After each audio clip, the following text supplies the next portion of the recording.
Goddamn.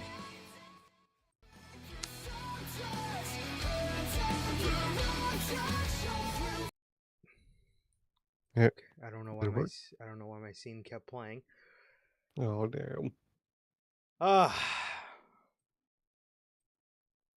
Well, for the last time of 2024, Envoi will play us to the stream, and we got one more time. They will play us out of the stream at the end of this whole thing. So the time is finally here, and we are upon the final stream for NHP here today for the 228th episode of Unscripted, man. So, wow.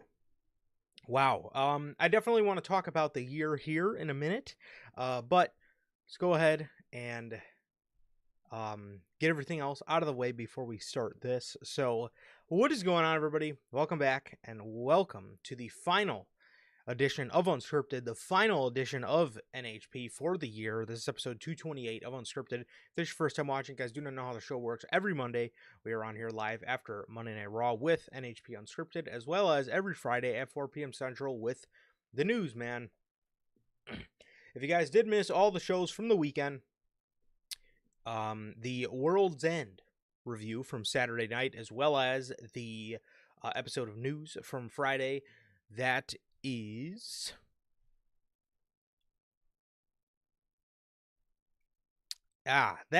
more tonight.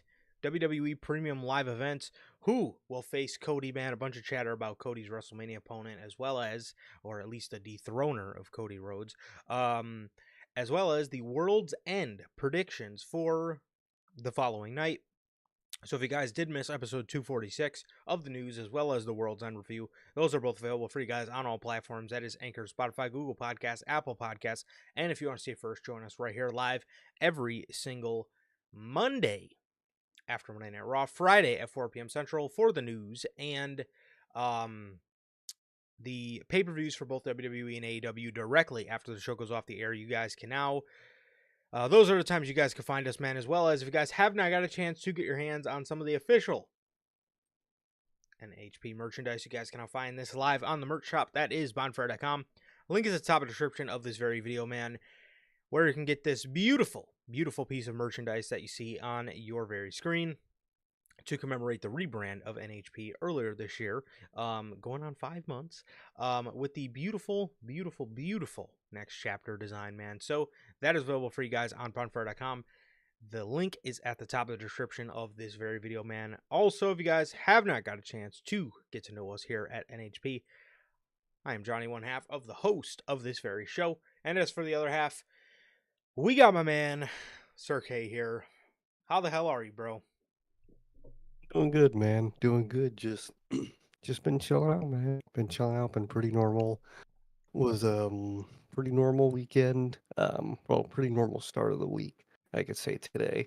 I last couple days I've just been so thrown off Does on it not feel what like a day it Monday? is. It doesn't feel like a Monday at all. I kept No. thinking it was like Thursday or like Friday or something. I don't know why. It's been one of them days lately. But I'm doing good, man. I'm doing good. It's the new year. It's about to be the new year, the last show of the year for us with you guys, man. So it's crazy, dude. The last show of the year, and so much of a year to talk about, man. Not only in what we're gonna talk about a little bit, but now with the show, it was an incredible year. 2024 for Heels podcast, you guys.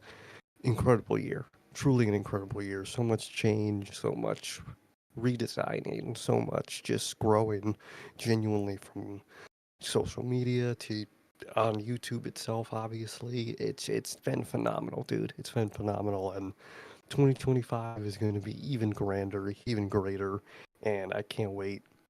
We got year-end awards at the start of 2025. I can't wait. Sorry. And Very good.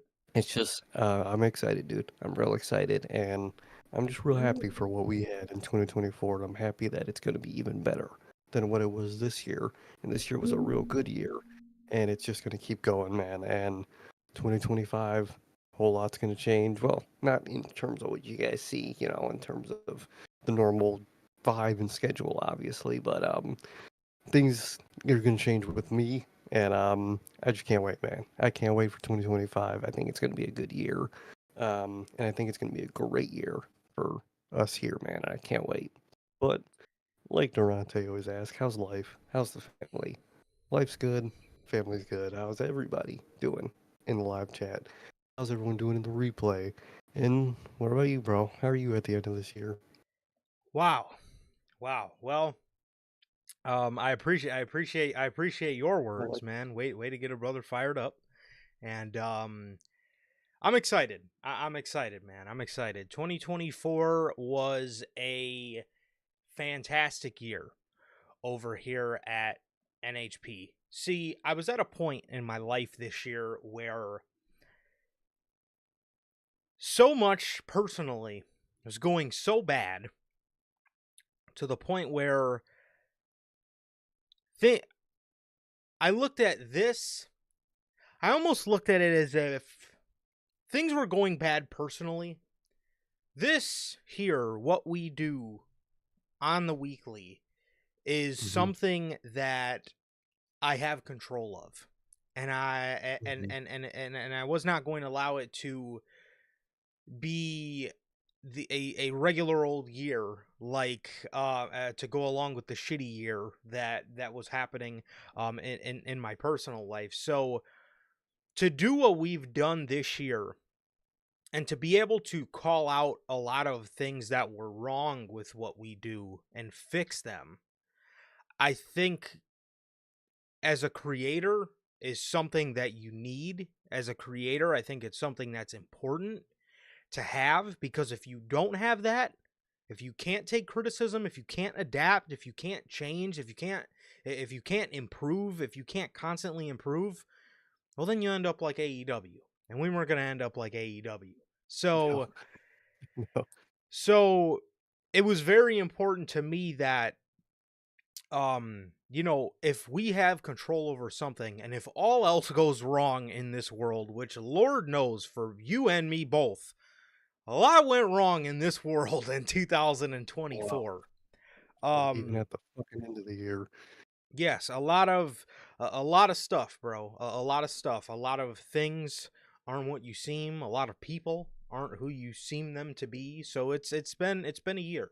I'll And tell you that. yeah, it's been a year, bro. And man, it's crazy we fucking made it, bro. But to be Yeah. honest, man, saying all that, I could not have been able to make it through the year without your guys' support, without your guys'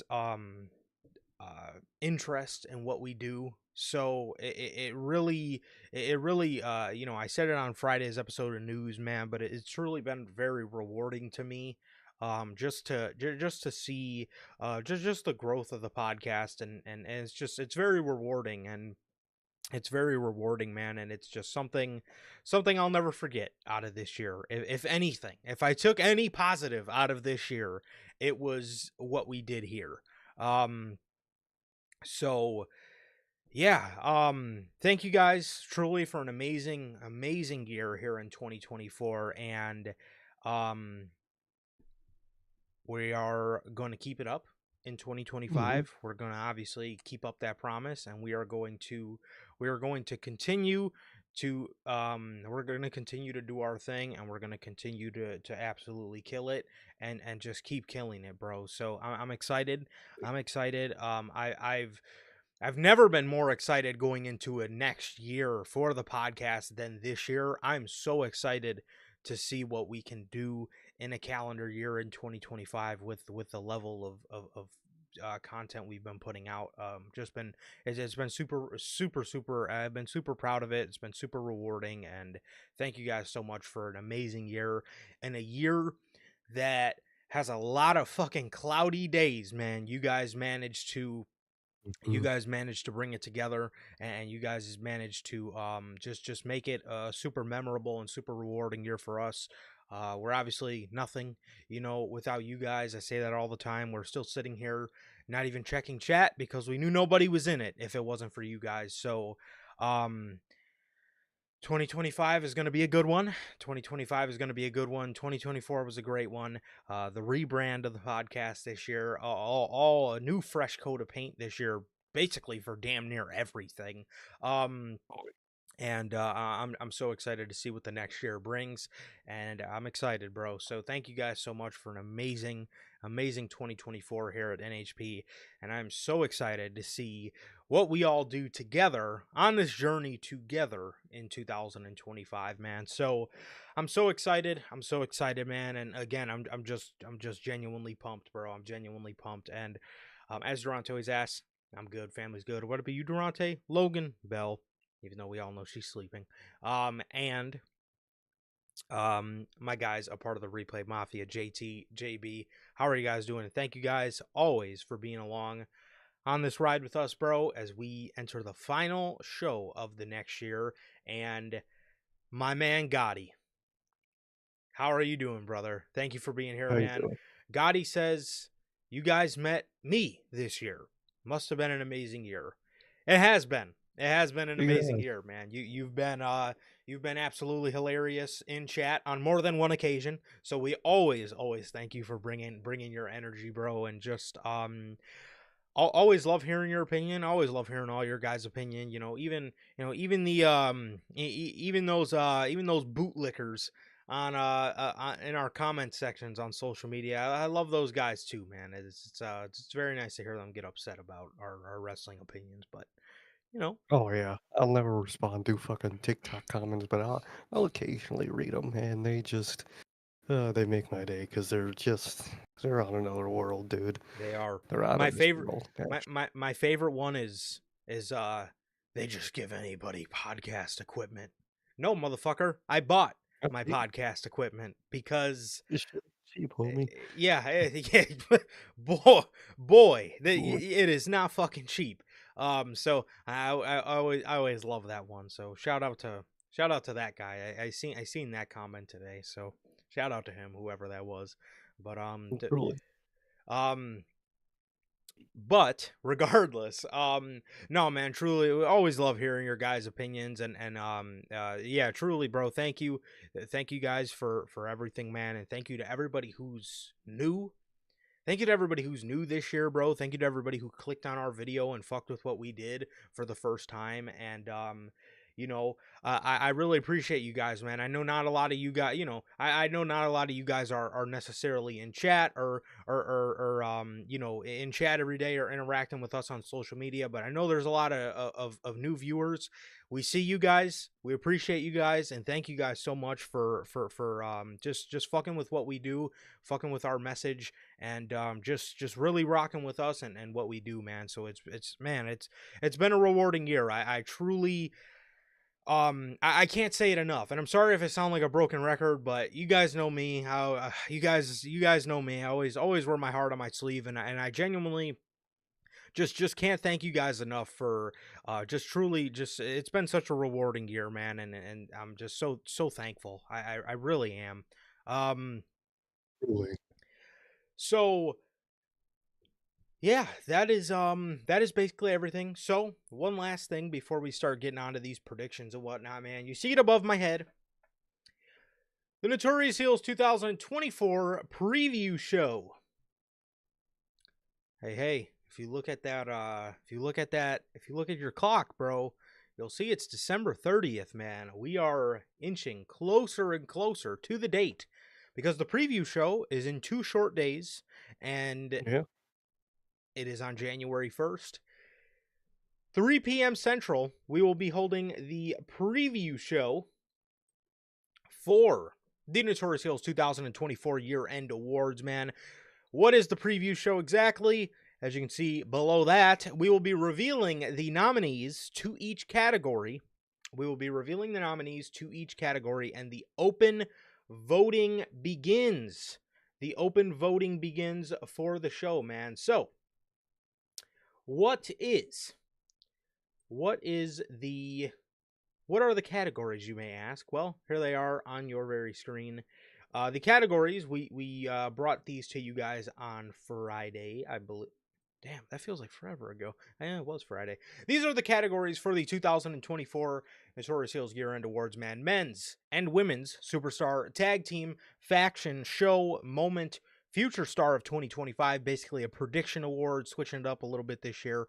Match of the Year, Return/Debut, Letdown, and Worst Booking Decision. We will be revealing the nominees, and like I just read to you guys, the open voting for this does begin on Wednesday, January 1st, man. So I got a Google form. Ready for you guys, man. So as soon as that preview show is done, as soon as we are doing the outro, the part where you see the thanks for watching, I'm pinning it in the description, and we're gonna be tweeting about it all week long. So voting will be open from January 1st to January 7th, and then with that, on January 8th, that is when we will be bringing to you guys the official NHP 2024 year-end award show. January 8th, Wednesday, January 8th at 3 p.m. Central. So super excited for that, and fucking love year-end awards, and everything looks great, and I can't wait for you guys to see it. I am very pumped, and we are only 2 days away. Oh yeah, dude, I'm so pumped. I can't wait to talk about my winners, your guys' winners, all of it, why people were nominated, maybe some people that weren't, or some things, some whatever. Cannot wait, dude. Love your end awards, always.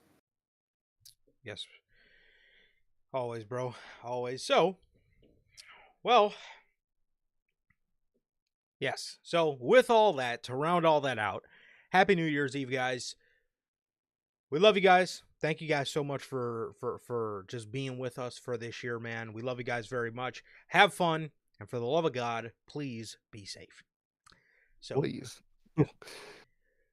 with all that, it is time for the 2024 rewind and the 2025 predictions for WWE and AEW, or professional wrestling in general, man. Yeah. Well, first and foremost, before we, I'm assuming we're going to talk about AEW first. Usually we end up doing that. How did you feel about Monday Night Raw's USA send off? I thought it was better than I thought it was going to be. It was. I thought it was going to be a very basic, simple episode, and it was pretty basic and simple, but it had a lot of really cool moments. That Punk and Rollins stuff was really good there. The Pentateases get crazier and crazier. There was another one big thing that happened on the show that I'm thinking about.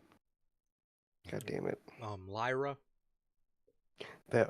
All that shit. It was a pretty good show, man. I think it was a pretty solid send off. But what do you think?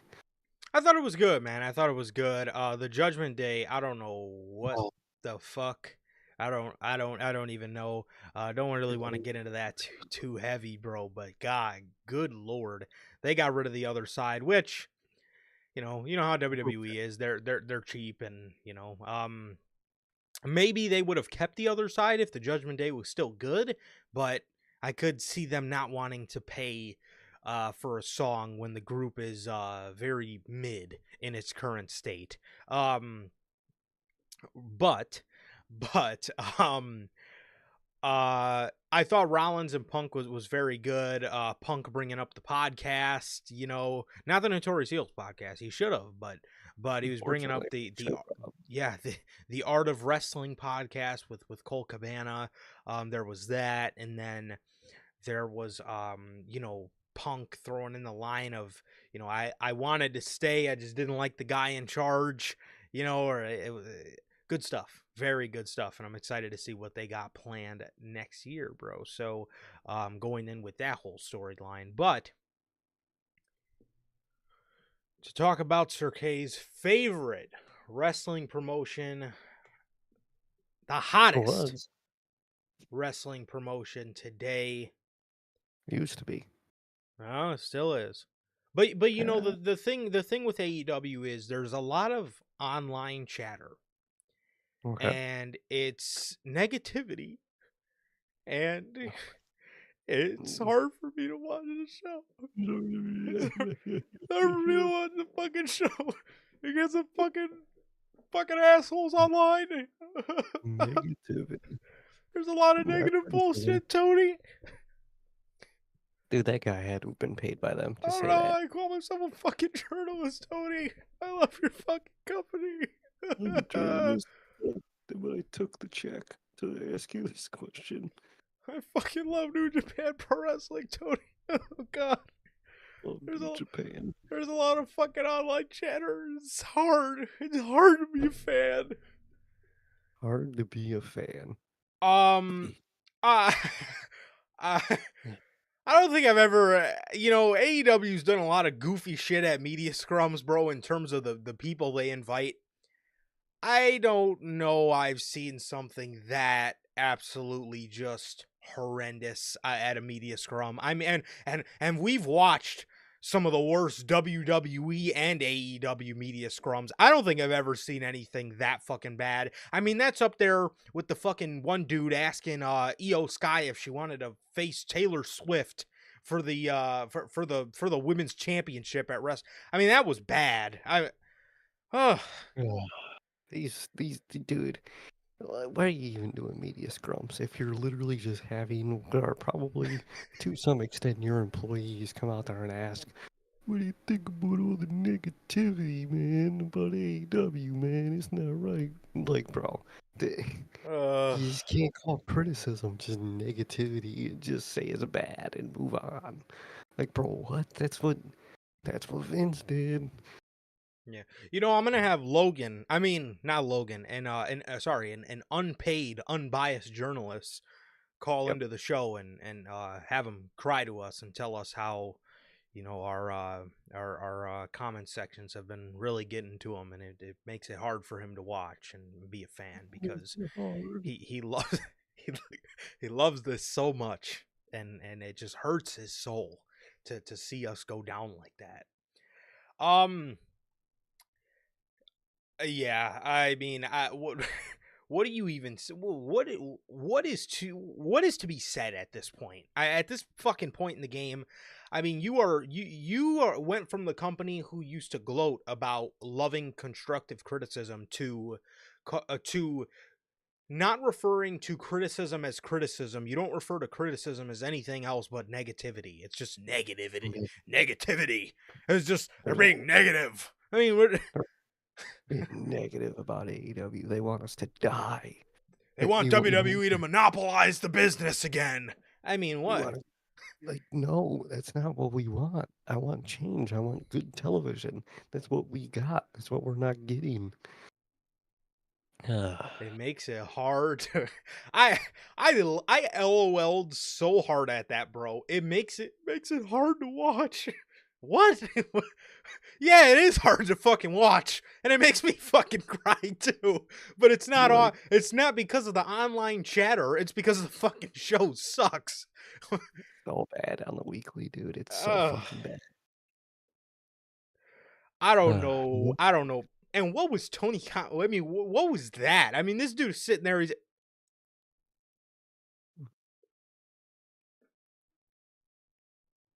like, bro, why does he fucking change his facial expression every 2 seconds to something completely different?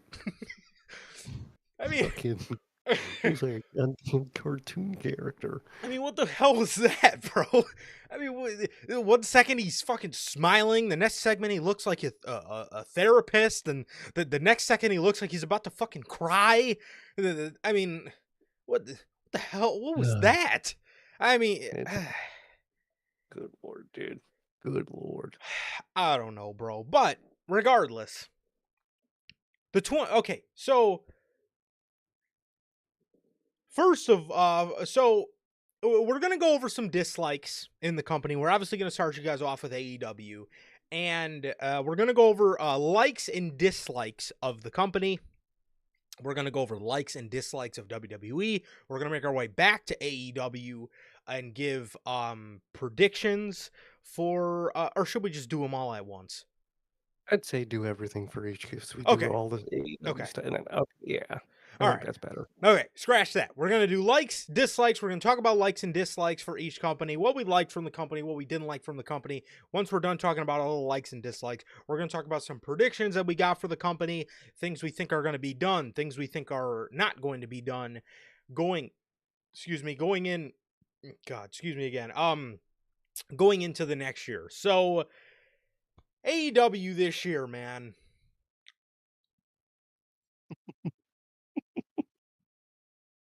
Well, I'll let you spit out one first. What is one of the top of your dislikes for AEW this year? What is one thing you absolutely hated from this year and you would like to see them fix next year? It's like searching for hay in a haystack, but let me narrow it down a little bit. I don't like that they could fix next year. Consistency with storylines. With a singular storyline and then connecting them to other storylines. I think they could definitely improve on this year, man. I think they could definitely improve on, look at the MJF and Adam Cole. It's just a mess every week. And then you have the Death Rider stuff that you really could connect really good with a lot of other things on your show. You're just not doing it. And I think you can do that. You're just not doing it. And I think that's something they should definitely improve on next year. I hope at least. But I think you could definitely, that's one of my big ones. But what about you, man? What's your first dislike and how to fix it, or if they will fix it and whatnot? The negativity. All the fans stuff is so negative.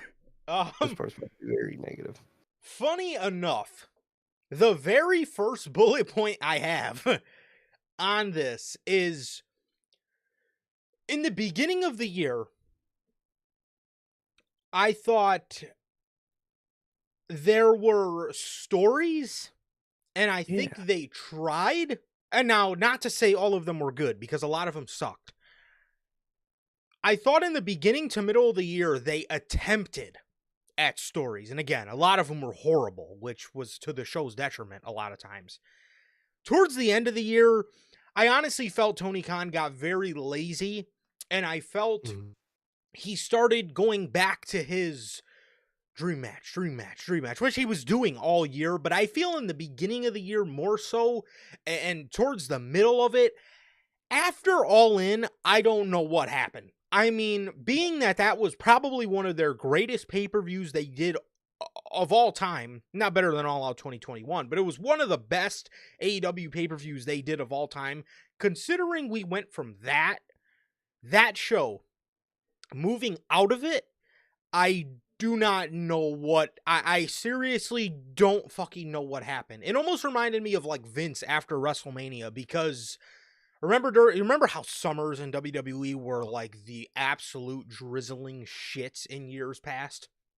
It used to be literally the worst part of the calendar year is right after SummerSlam, right after Mania.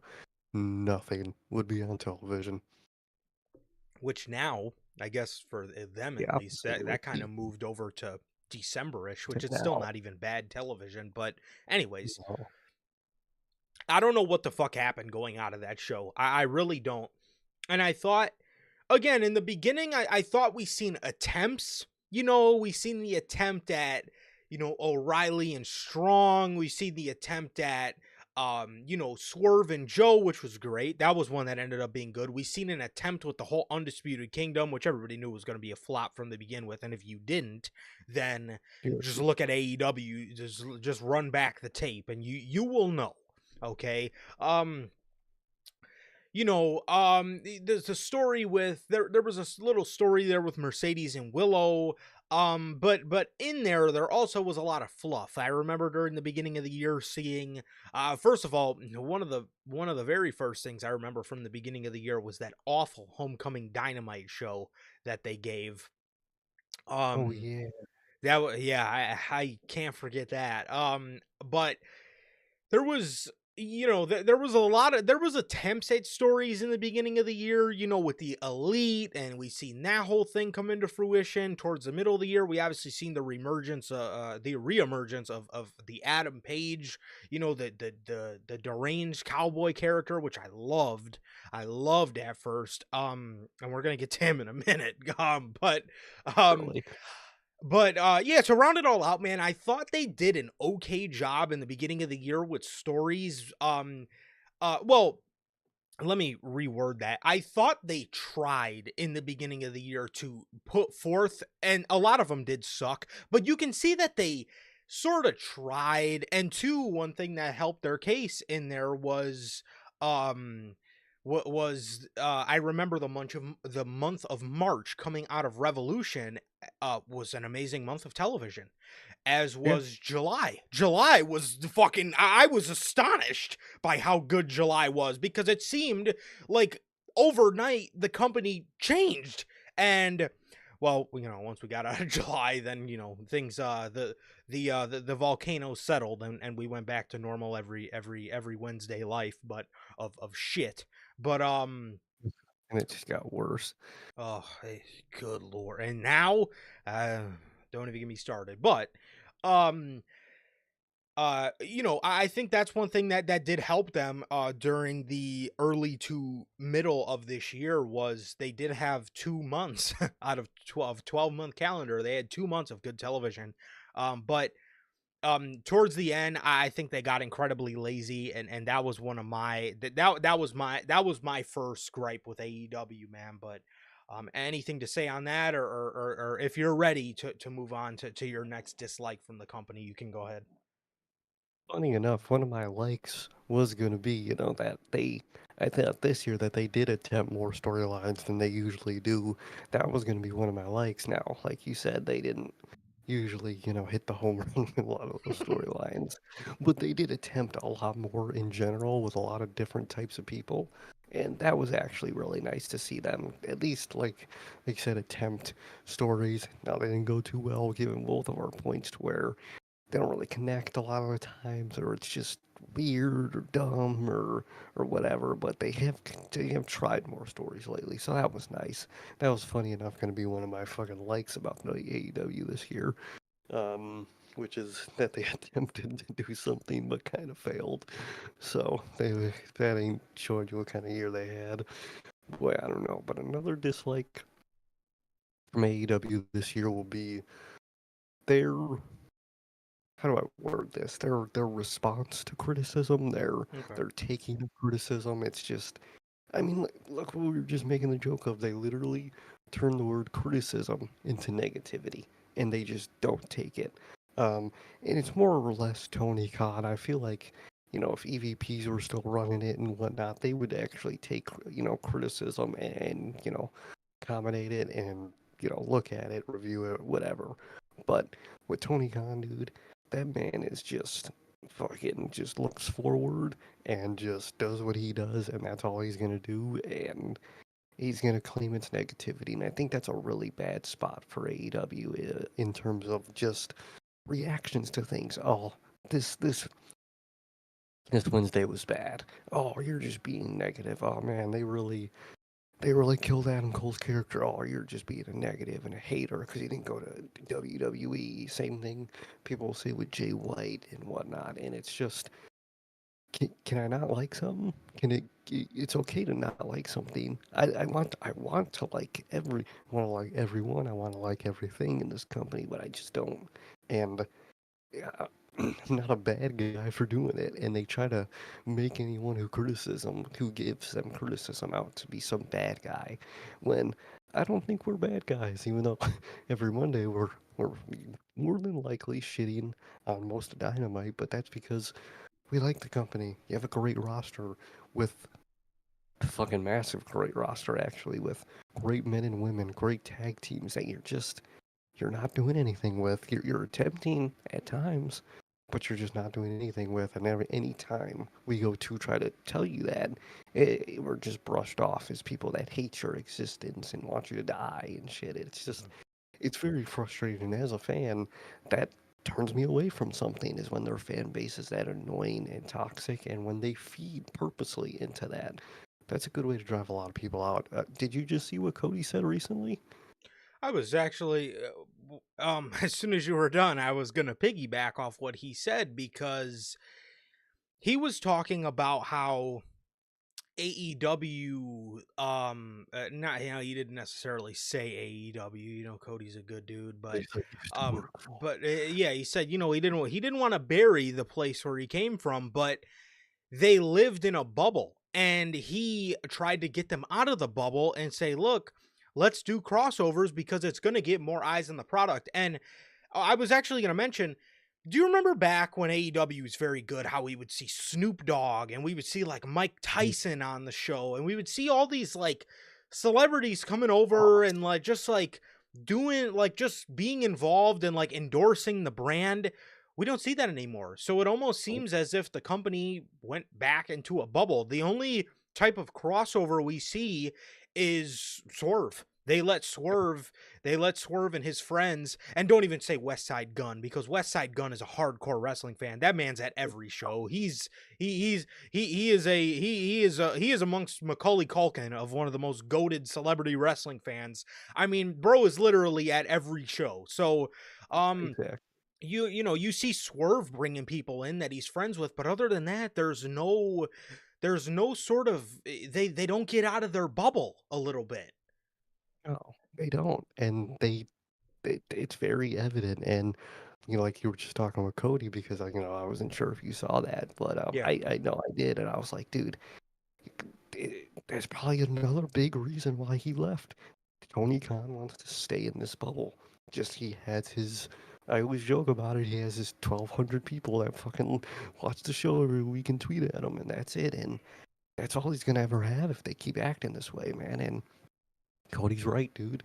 You gotta expand your bubble. You don't have to fucking dull down anything, everything, and Mhm. make it so fucking 5-year-olds can understand. No, WWE doesn't even do that at this point. It's just welcoming other people in, taking criticism, and welcoming other people in to watch your show, which is something AEW really doesn't do, man. But that's my next negative, man. I keep going all night, but what's your next or next criticism? Well, my next one, well, to just to comment a little further on what you Yeah. said is I think I think too I think that's probably a lot of the reason why like you were saying why he left is because he wanted to make AEW big. He wanted it to compete with WWE, but and not and not necessarily compete, but maybe On the be level. on exactly at that level of WWE to the point where if you know sports, you know there's WWE and there's AEW, right? A Mhm. lot of people um nowadays a lot of people when I say AEW people say what? And I have to say it's Yeah. another company. It's not connected to WWE at all. Back in 2021, I'm not even lying to you guys. It was a lot more common. I would say AEW, and people would say, "Oh, is that new wrestling company?" Oh, dude, AEW, you could find a like random clip of like an Orange Cassidy clip or something back in Yeah. 2021. Half the comments would be like, "Oh yeah, this is AEW. They're fucking shitting on WWE right now. If you like wrestling, check them out." That's half of those comments back then. Now, nothing. It's just usually people shitting on AEW, but but like But there it's was at the end of the day, they're doing it themselves. they did, and I was told today that me and you have a anti AEW gimmick. I was told we're a gimmick. Or gimmick, really. Yeah, Huh. there's there that Holy that shit. that one LOL'd me. The anti-AEW gimmick. Who gave us this gimmick, man? Oh man, I think Tony was it? Khan, but I think there's nobody to blame that bestowed this gimmick upon us except for Tony Khan. Yeah, I think Or Triple H did it. No, it was Tony Khan. when you go from putting on great product to a shit product, I mean, it's kind of what's going to happen. And wrestling fans are this kind of type of stuff happens in sports all the time. Wrestling fans just don't understand it. No, If they I'm a don't. fan, They don't. if I'm a fan of the Dallas Mavericks, when I first started watching basketball, it was 2011 when Dirk was on that monster fucking run to the finals with the Mavericks. I love the Mavericks. When the years after that, the Mavericks sucked. Did I stop being a fan of the Mavericks? No, I still root for No. them. You don't think I wanted them to And win the NBA Finals last year because we waited a do, minute? do you tell people not to criticize them when they have a bad game or maybe they draft a bad person? No, Nope. that's not what you do. Our buddy Flex, you guys see him in the comments sometimes. He loves the Bears. If we're shitting on the Bears while we're talking tonight, is he? Oh man, don't say that. Come on, Yep. no, because everyone knows. Yeah, the Bears suck. Even the biggest Bears fan will tell you they suck, but they Yep. want them to not suck. Yeah. That's AEW. They Uh, want them to not suck. Wrestling fans don't understand that because they stay in their little professional wrestling bubble. They don't understand any other type of sports or anything like that, or they don't understand. They do not understand riding through bad times. They don't. They just No, they love, don't. love, love, love, and don't call out anything for how it actually is. But regardless, yeah, I think yeah, I definitely think that's a huge problem with AEW as well, man. I think they need to I think they absolutely need to I think they absolutely need to get out of that bubble, bro. But um one of my huge dislikes from this year was Yep. huge stories being handled as poorly as we have ever seen. So, if you look back to previous years, there were horrible things that happened in huge storylines. Like one of the main things I'll always criticize, everybody remembers 2021 belt collector Kenny Omega, okay? Everybody remembers that it was a monstrous run. It was amazing. He did it. He's one of AEW's best world champions. Mhm. Back in 2020, when him and Adam Page lost those championships at All Out, we seen Kenny Omega do a heel turn that was so half-assed, and he just walked out on Hangman. I wanted him to beat the absolute piss out of Adam Page in that moment. It was handled poorly, but things ended up being okay. You look at this shit nowadays, it's being handled poorly, and it is not okay. Okay? No. Hit the fucking emergency button. It is not okay. You look at speak of the devil, or speak of the cowboy, Adam Page. I don't know, and this is coming from somebody who's absolutely going to look down this lens and tell you I was wrong about Adam Page. In the beginning of the year, when we first started seeing heel Adam Page, I wasn't happy. I was like, this is not it. This is horrible. This guy's just a whiny baby. He left, came back, and I want to say it might have been July. Yeah, he came back in the Owen.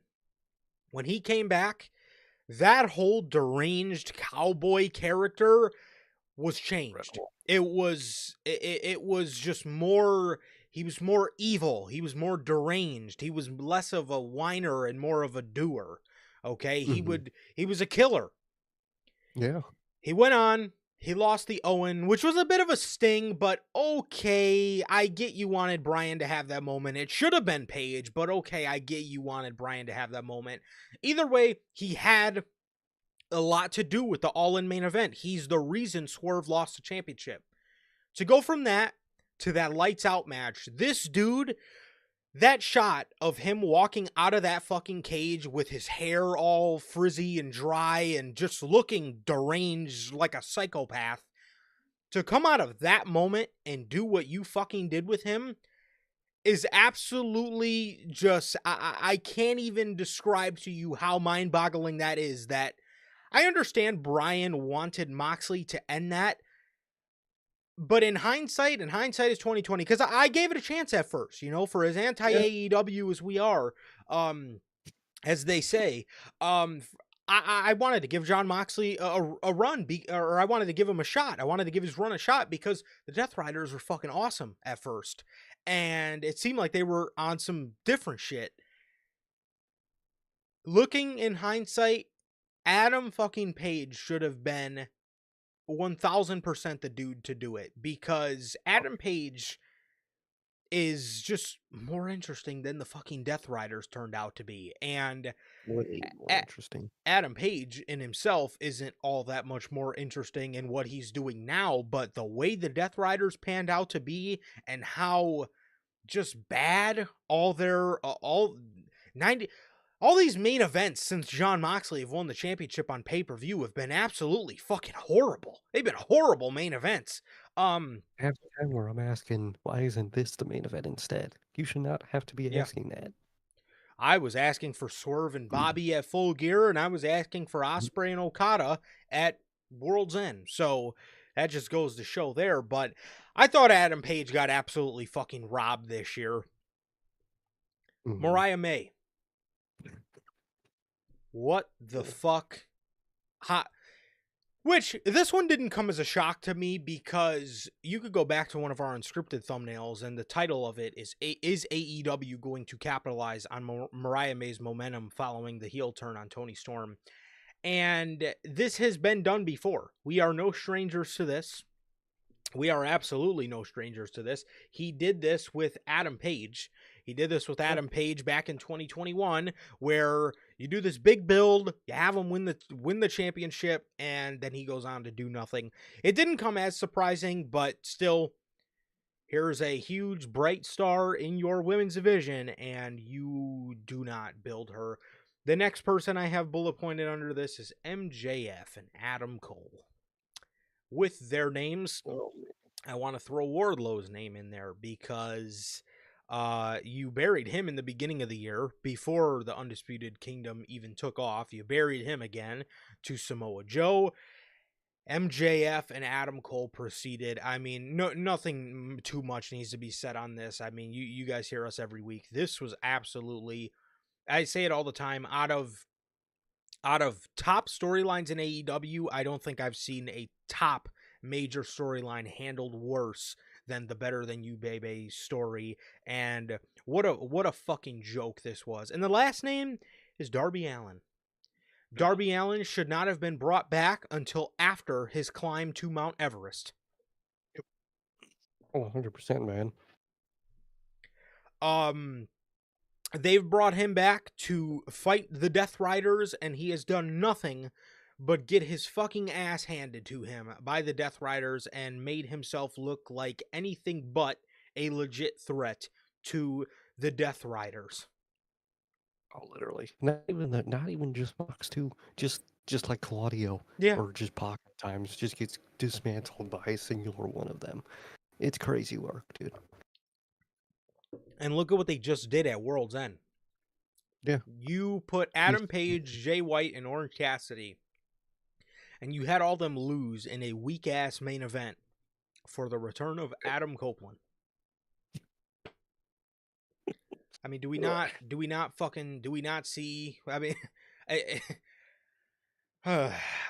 so that's my next negative, man. That's my next negative. It was a bit of a long one because there's a bunch of names that go along with major storylines being handled poorly. But those are just some examples I have, and that's my next negative to just something I absolutely hated in AEW this year, and it scares you in AEW to get invested in things because you just know everything's gonna be fucked up.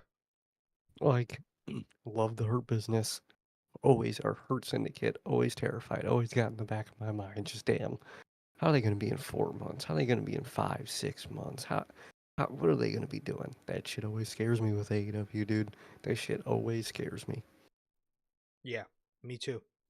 Me too, man. I get scared for a lot of people. I get scared for the Hurt Syndicate's currently at the top of my list. The Hurt Syndicate, Tony Storm. Oh, God, I'm frightened, bro. But what's your next negative, bro?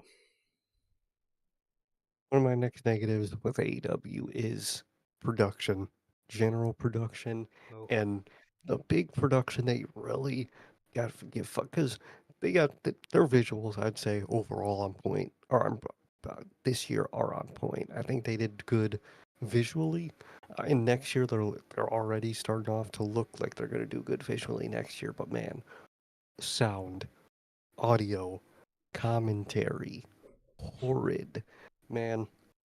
Every pay-per-view, we're on here talking about the Excalibur and Tony Schiavone fuck-ups, dude. I mean, dude, Full Gear was like a list of like 13 of them.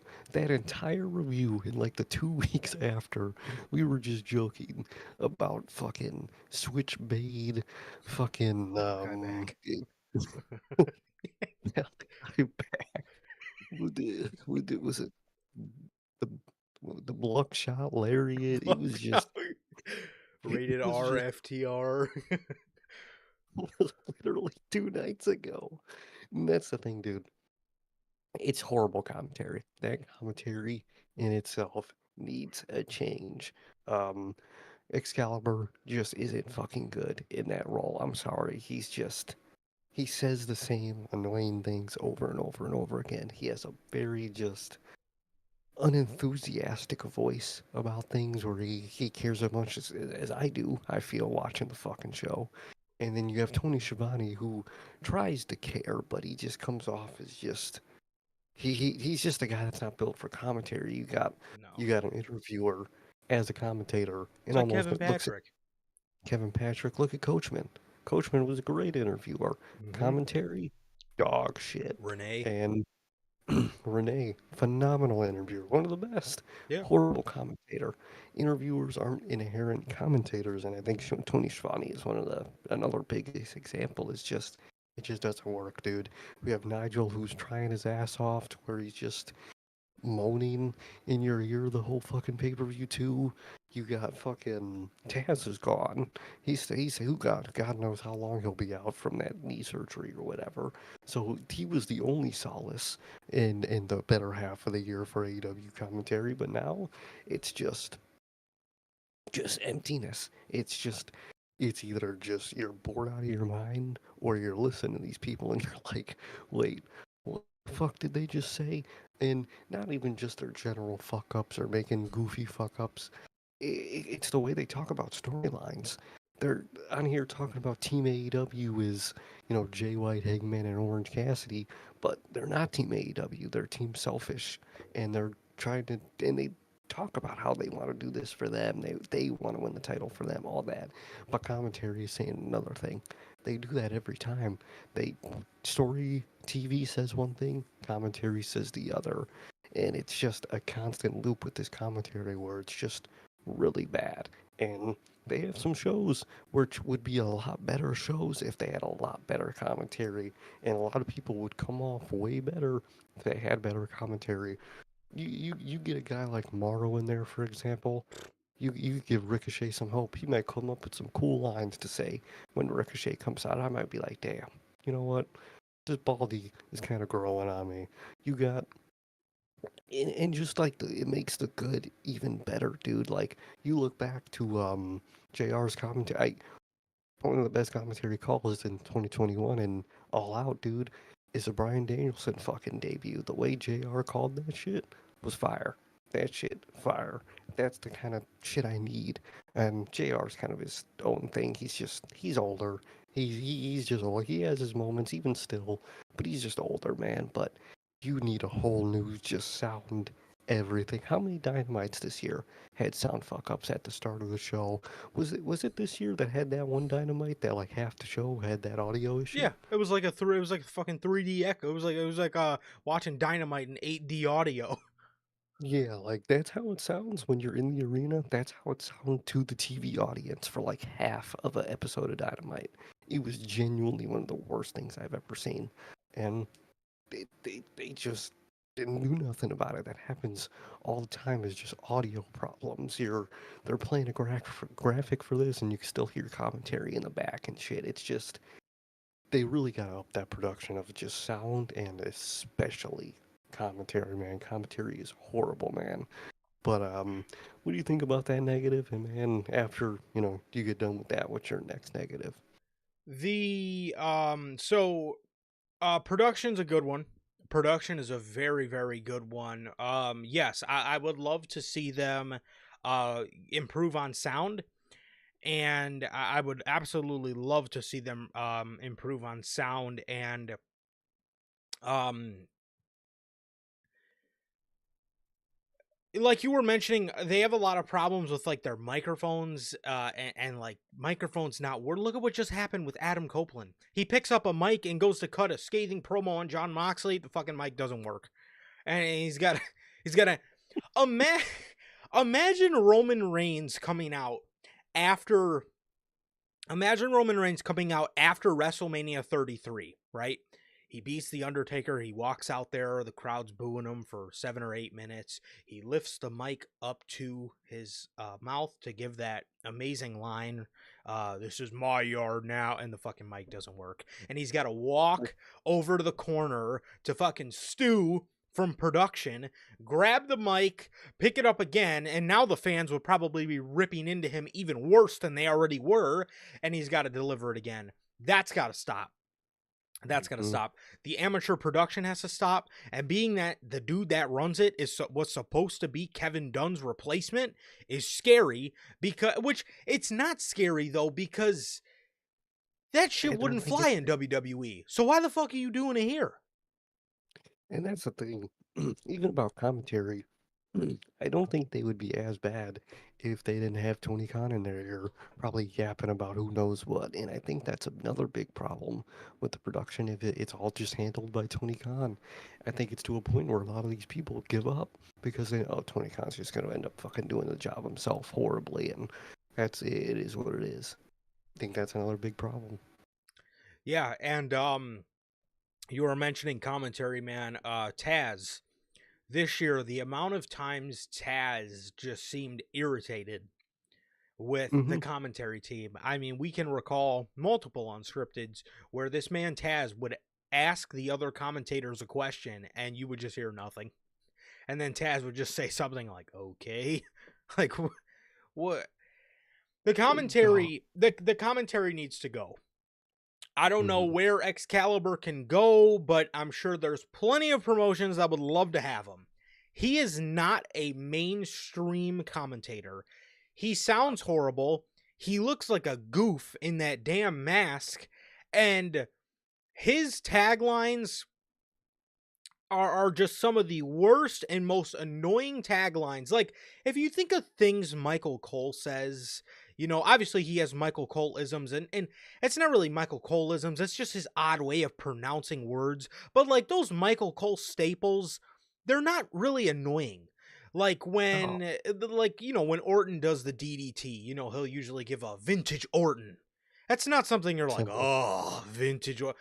When Excalibur says unbelievable, it just sounds horrible, dude. Or swing and a miss.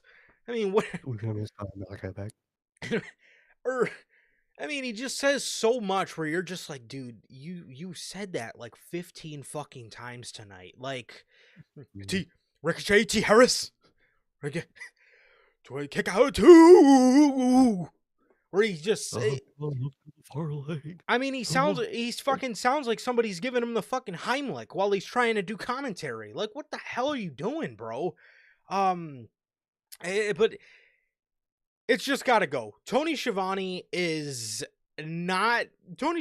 fantastic when he does his little backstage or in-ring interviews. He's great. He is fantastic. Nigel's an amazing commentator. I think he can stay. Taz is a good commentator. I think he can stay. Maybe you split those two up if you wanted to do like a brand split or something. You could have each one of those guys as your color commentator. Excalibur is just so bad as a play-by-play, and Tony Schiavone is so bad as a color commentator. I mean, the amount of shit I just mentioned on the World's End review, I mean, what the hell are you talking about, dude? I mean, what? It's got to change. But that was actually my next one too. Is I would like to see better commentary. So yeah, I mean, I basically just went into all that. But yeah, I mean, commentary just absolutely needs to fucking go, and they need a complete revision of the commentary team because it is so horrendously bad. It's so bad, and bad.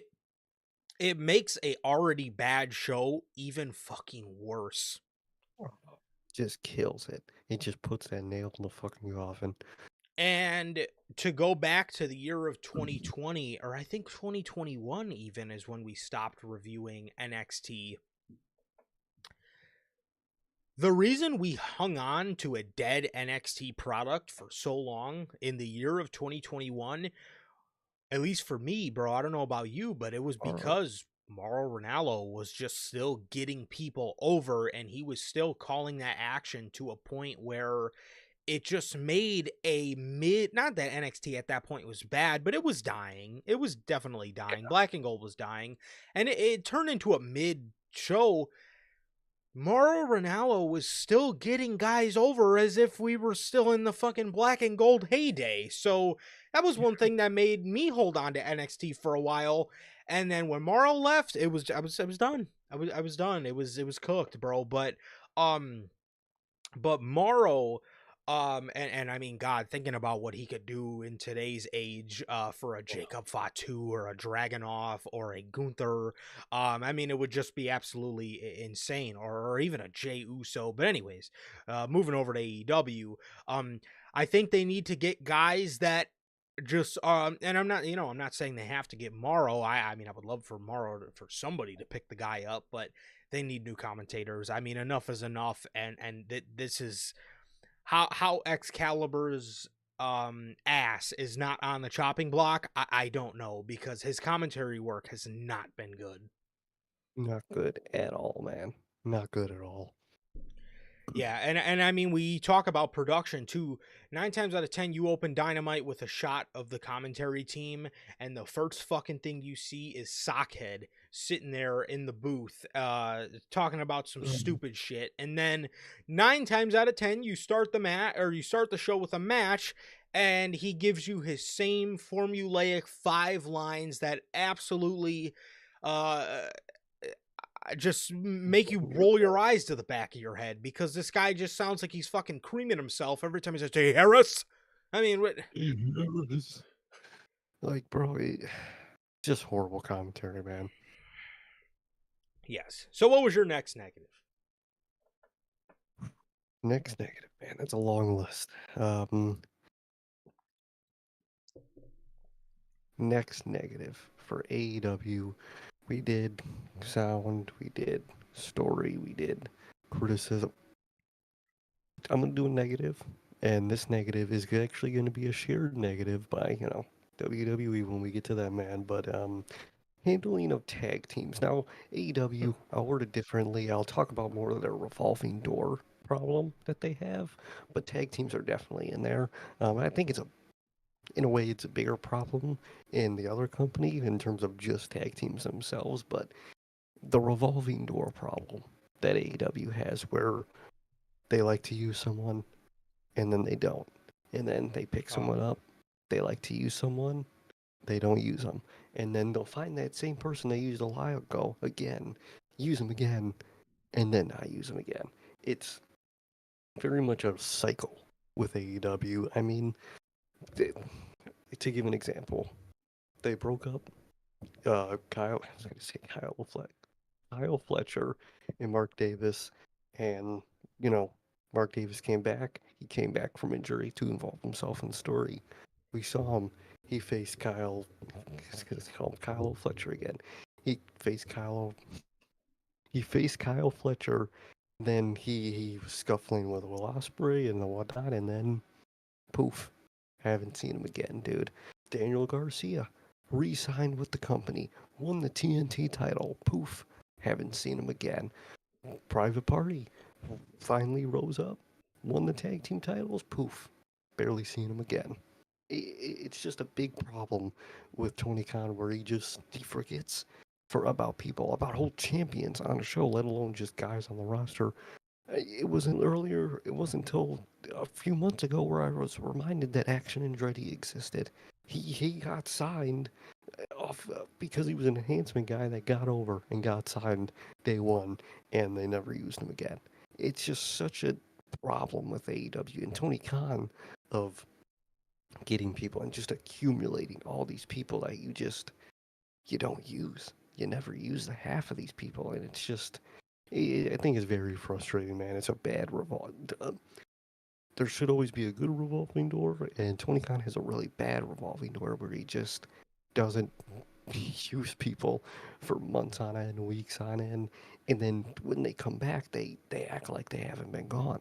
We always make the joke with Daniel Garcia, but you never used Daniel Garcia, but when you did, it was look at this up and coming future guy for AEW. He's white hot. Never use him. White hot. Never use him, but he's white hot. And then they would go back and never. Dude, he won the TNT title. Barely seen him since. When was the last time Daniel Garcia was on television? I can tell you. I genuinely couldn't tell you, dude. That's a TNT champion we're talking about here. Very bad revolving door, and I think you could do a lot of things to fix it, like, brand split, but fans don't like that idea because it's this is supposed to be the alternative. WWE has a brand split. You can't do that.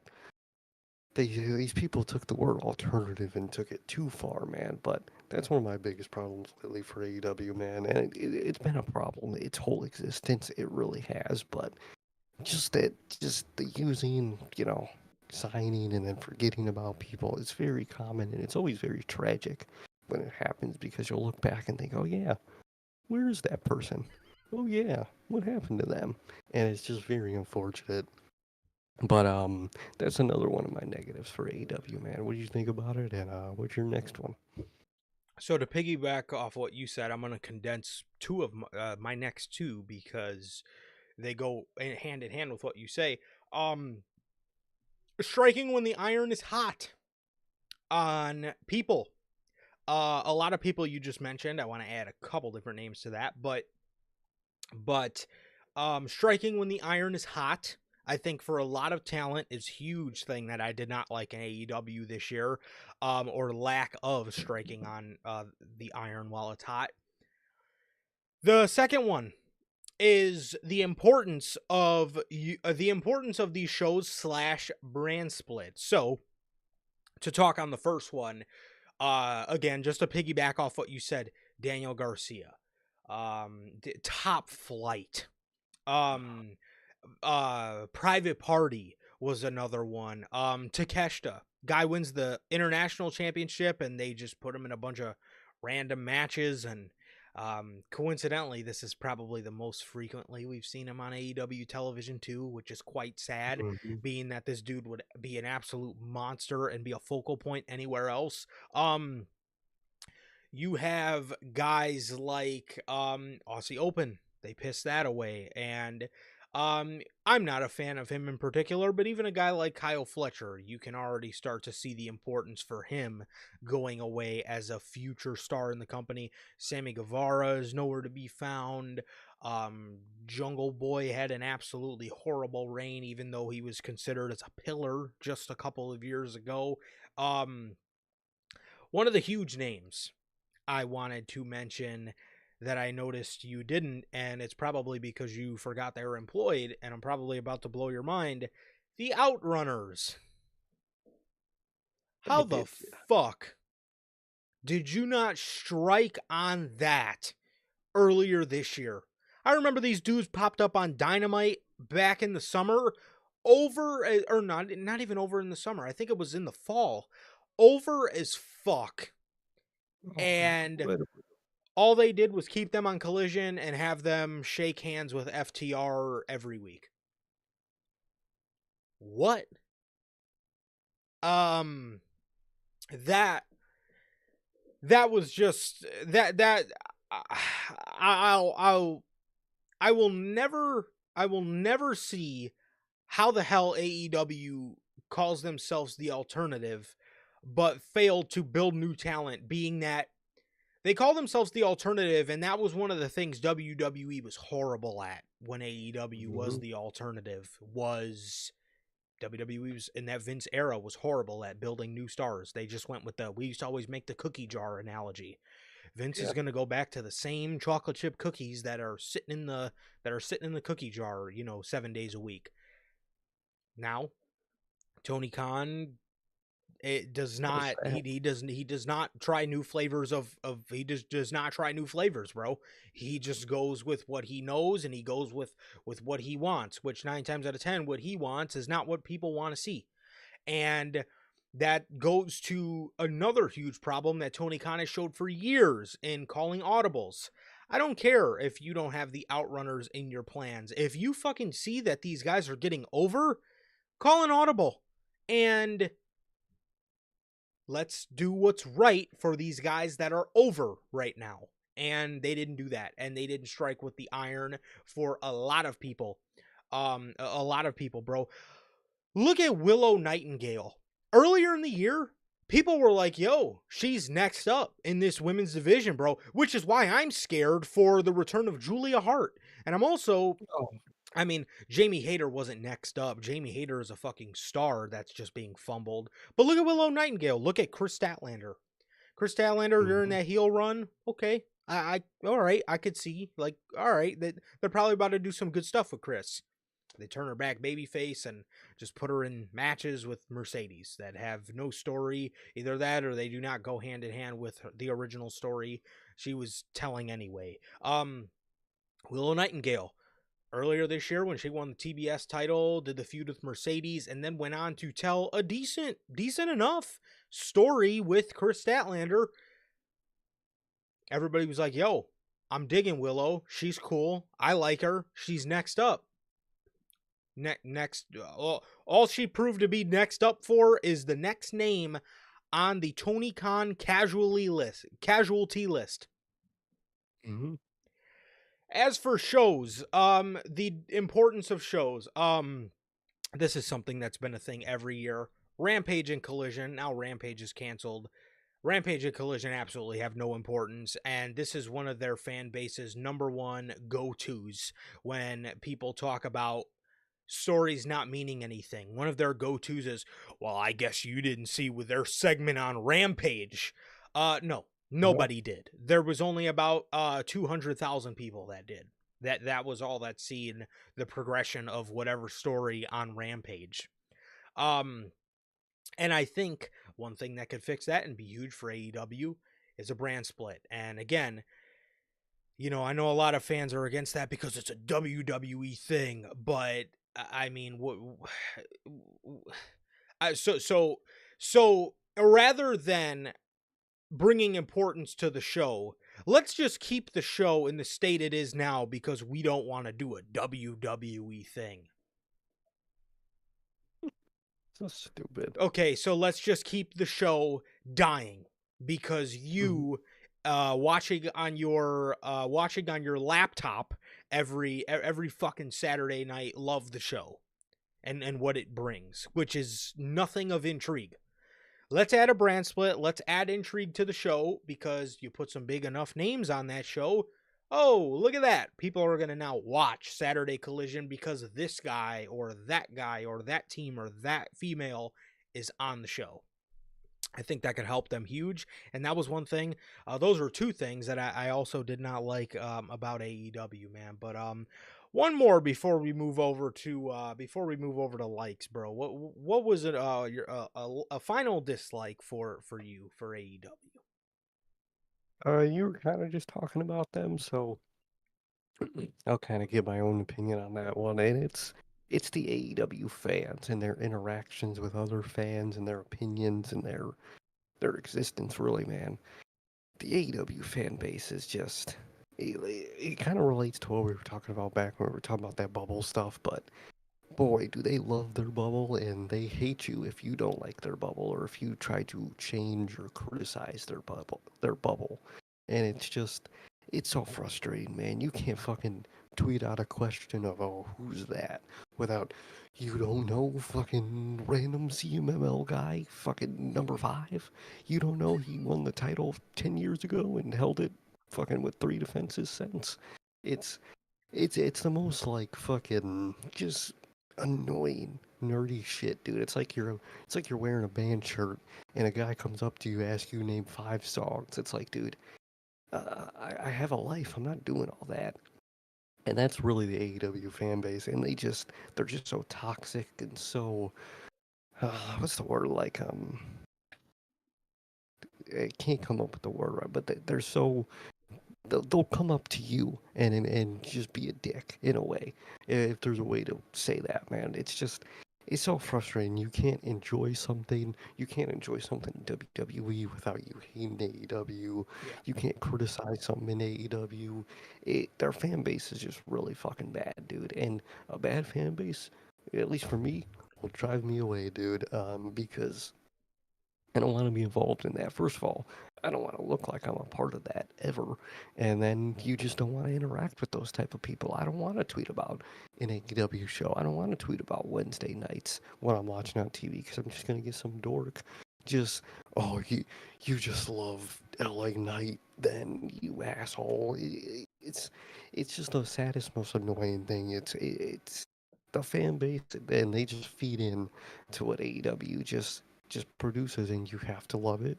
And if you don't love it, you want the company to die, and you want WWE to buy them, and all this and all that. And it's just so frustrating. Their fan base is so toxic, and they make the company itself look bad. They really do. And those are the people that Tony Khan feeds into, and that's why they act like that. Because at the end of the day, Tony Khan does feed into them.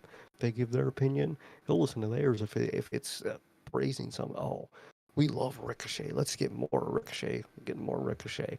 It's one of those things where it's like it's just a very toxic fan base, and it's just very annoying to see, man. Because this was not the AEW fans that were around when we started watching it when AEW first started up, and back in 2021. It was just the disgruntled WWE fans, and they were like, "Damn, finally have a good product." A lot of those fans you drove away because of the fact that at one point they liked WWE. They always say, "Oh, you're not watching it now more because WWE is good. You just wanted a good WWE." Yeah, and I got that. Now I want a good AEW, and you're not giving it to me. That's why people are being driven away. And it's just absolutely. a really annoying and toxic fan base. No, it absolutely is. It absolutely is, man. in the wrestling fan base, man, you are either a shill Mhm. or you are a hater.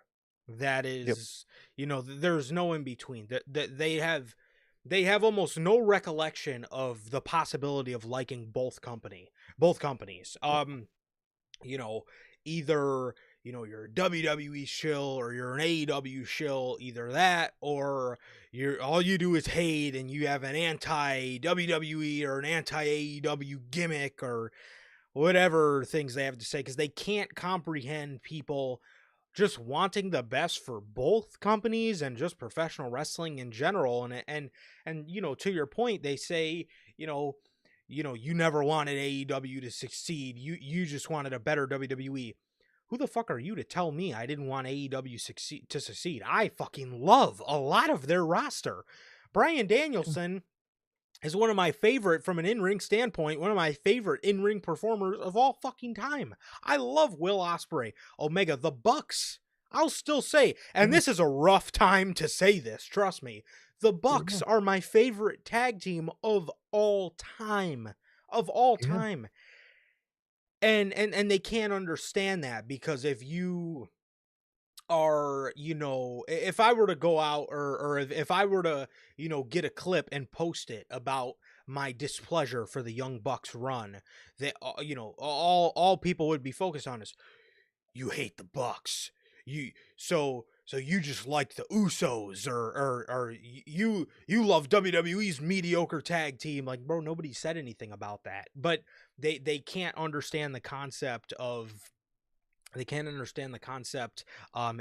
just a professional wrestling fan base. They really can't understand the concept of just liking, of liking both things and just wanting to see the best for both of the companies, or just wrestling in general, man. But they do understand that when AEW is under attack, because then that's when you start seeing all your "I'm with AEW, Ugh, it's a better place because of Tony," and it's like, yes, was but negativity. you also do have to point out when Tony Khan really kills aspects of his product because he's stuck in his fucking ways. Which brings me to my next bullet point. Tony Khan needing to adapt and adjust and not be stuck in his ways. Yeah. Tony Khan is under the assumption of wrestling fans today have the same wrestling knowledge that was of him when he was 10 years old. Oh Well, yeah. when I was 10, I thought about AEW, and I thought about how this random guy in ECW went to excursion on Japan and won these titles in these 3 different promotions. Then he came back to ECW. He wrestled he went to WWE and they fucked him over. So I'm going to bring him in and I'm going to do great with him. And I'm going to talk about this and that, and then I'm going to open my forbidden door and I'm going to talk about how this guy won 8 different fucking titles in Japan. And then he won the Dragon Gate World Title in 1976, and then he went on to win the most tournaments at 11 tournaments in the G1. I mean, Tony Khan is so stuck in his ways, and again to my point, he thinks that all wrestling fans have the same type of knowledge and lineage that he's had for as long as he's been a wrestling fan. And I think that's one Mhm. thing that plays to a detriment. Look at what he did last year in the Continental Classic. Eddie Kingston won it, and Eddie Kingston had 3 belts. AEW socials post a picture of him and some random dude in Japan, which, again, not to discredit the random guy in Japan's work, I'm sure he did great work, but who the fuck? When was I mean, look at what they did no, this year. Okada ties Masachino Hirakagi for the most tournament wins. Like, who the fuck knew that? Like, what? like I don't get it. And even if Okada is tying the guy who won the most G1s, I don't give a shit. This isn't the G1. This is the C2. This is see, I care about the C too. Yeah, Okada has his record. That's Okada's record. One guy in AEW. I like to talk about AEW, please. Like, He tied Masahiro Chino. Like, I'm sorry. Again, I'm sure the guy did great work. I don't fucking know who he is. And again, we're not talking about the fucking G1 climax. We're talking about the Continental Classic. So, I would like for Tony Khan to stop being stuck in his ways and to please, for the love of God, adjust, adapt, move with the times, listen to criticism. So those are the dislikes for AEW, man. Those are the dislikes for AEW. And was there anything else you wanted to add before we move to the likes? uh, no, I I think I gave all I could give Okay. for the dislike Yeah, thing. I feel good about that too. I feel like we covered most of our bases. As for likes, bro, what you got? That was a way tougher list, dude. That was, but probably just off the dome. That thing I liked, probably overall most about this year was the storyline between Hangman and Swerve. That was just it was my favorite story that AEW did this year, and I think from start to finish they did handle it very well. And I enjoyed the fuck out of it, dude. It had good moments, which you don't get a lot in AEW. It was just good, just moments, not even in ring stuff, just general promo moments. We all know the big moment I'm gonna mention with Swerve burned his house. Well, I mean, with Hangman burning Swerve's house down. Mhm. It's just a lot of good. Probably the storyline I enjoyed most in AEW. It was phenomenal, dude. It was it was intense. It was you cared about it. You know, all fans they actually like you cared about it. You cared about both guys individually and the story. It wasn't a matter of oh man they're gonna have this guy lose. Oh man, none of that with that story. Well, they ended up doing that to Hangman later in the year, but for this story, dude, phenomenal story, very enjoyable. Probably the most enjoyable story I would say, just from start to finish in AEW this year. It was phenomenal. I love the way they handled it. I love all the things it brought. And I would say that. I would say that's my first one is the Hangman and Swerve storyline.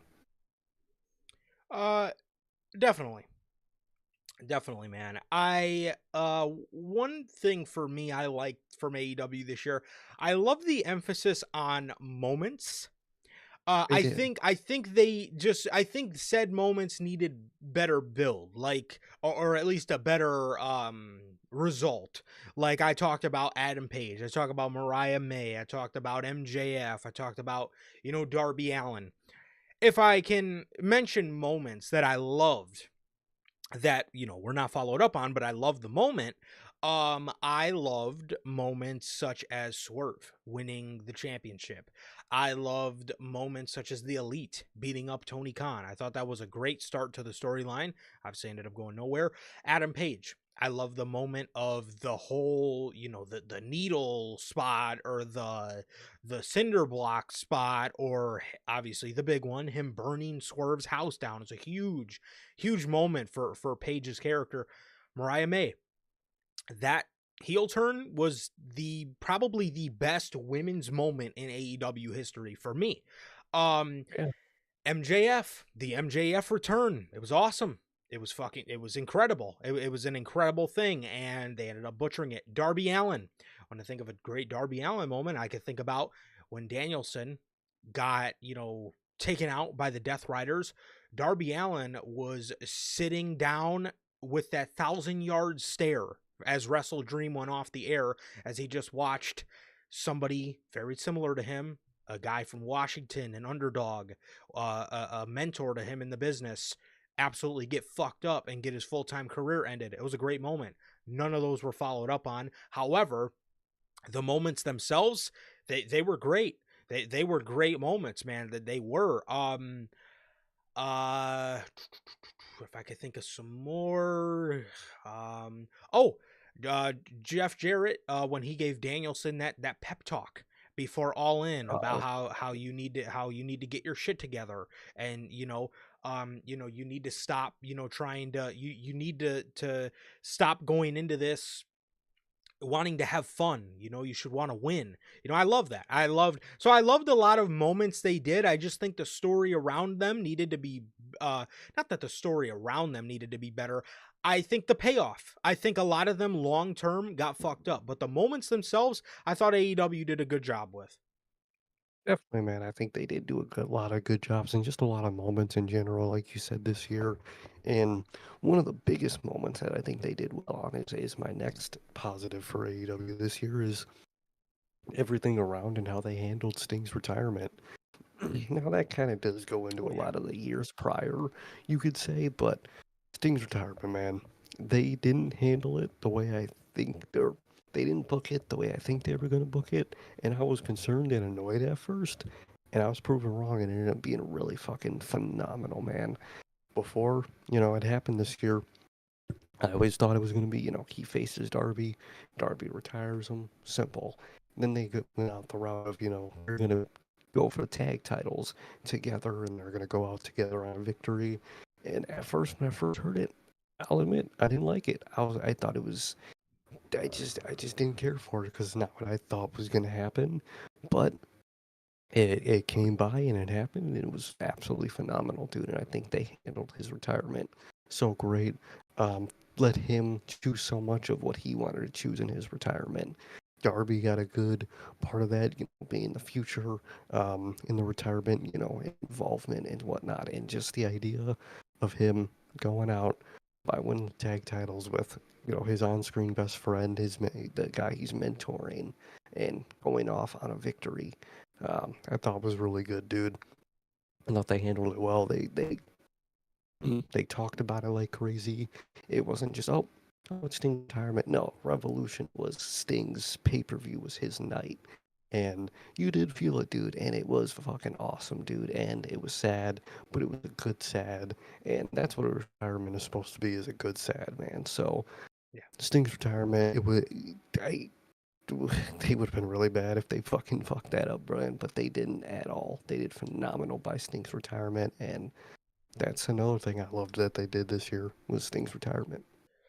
Definitely, that is a huge one. That is a huge one, man. And I think they did that beautifully. I think they did a lot of I think they did a lot of things beautifully in the moment as well. Like I just talked about, moments, and Sting's retirement absolutely falls into that. I think they did a fantastic job at building to that and building everything around Sting, and just, yeah, just making it his night. I talked on the World's End review how I would have loved to have seen Sting have that whole Revolution theme be built around Sting, and all that type of stuff. I would have loved that, rather than doing just the regular Revolution logo and the regular Revolution just theme to the show with the futuristic graphics and stuff.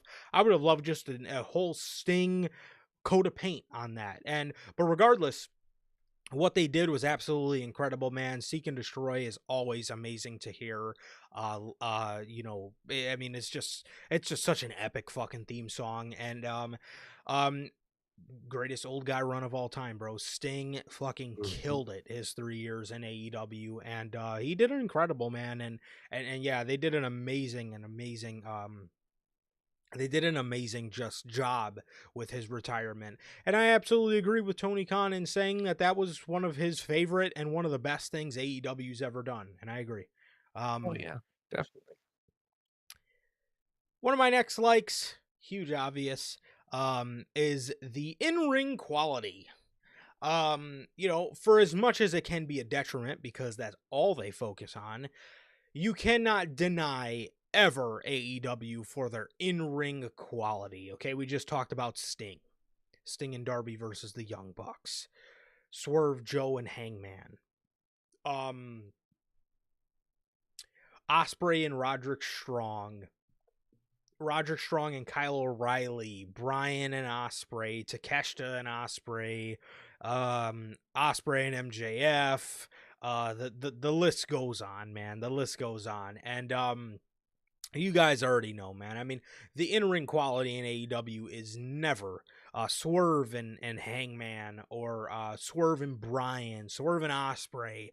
The list goes on, and their in-ring quality is never to be denied. Look at what we just seen last 2 nights ago with Osprey and Okada, Osprey and Fletcher, Statlander and Nightingale, Statlander and Monet. I mean, so you get the point. The in-ring quality, like I said, for as much as it can be a detriment because that's all they lean on, Mhm. that is just, that is something that's never to be denied in AEW.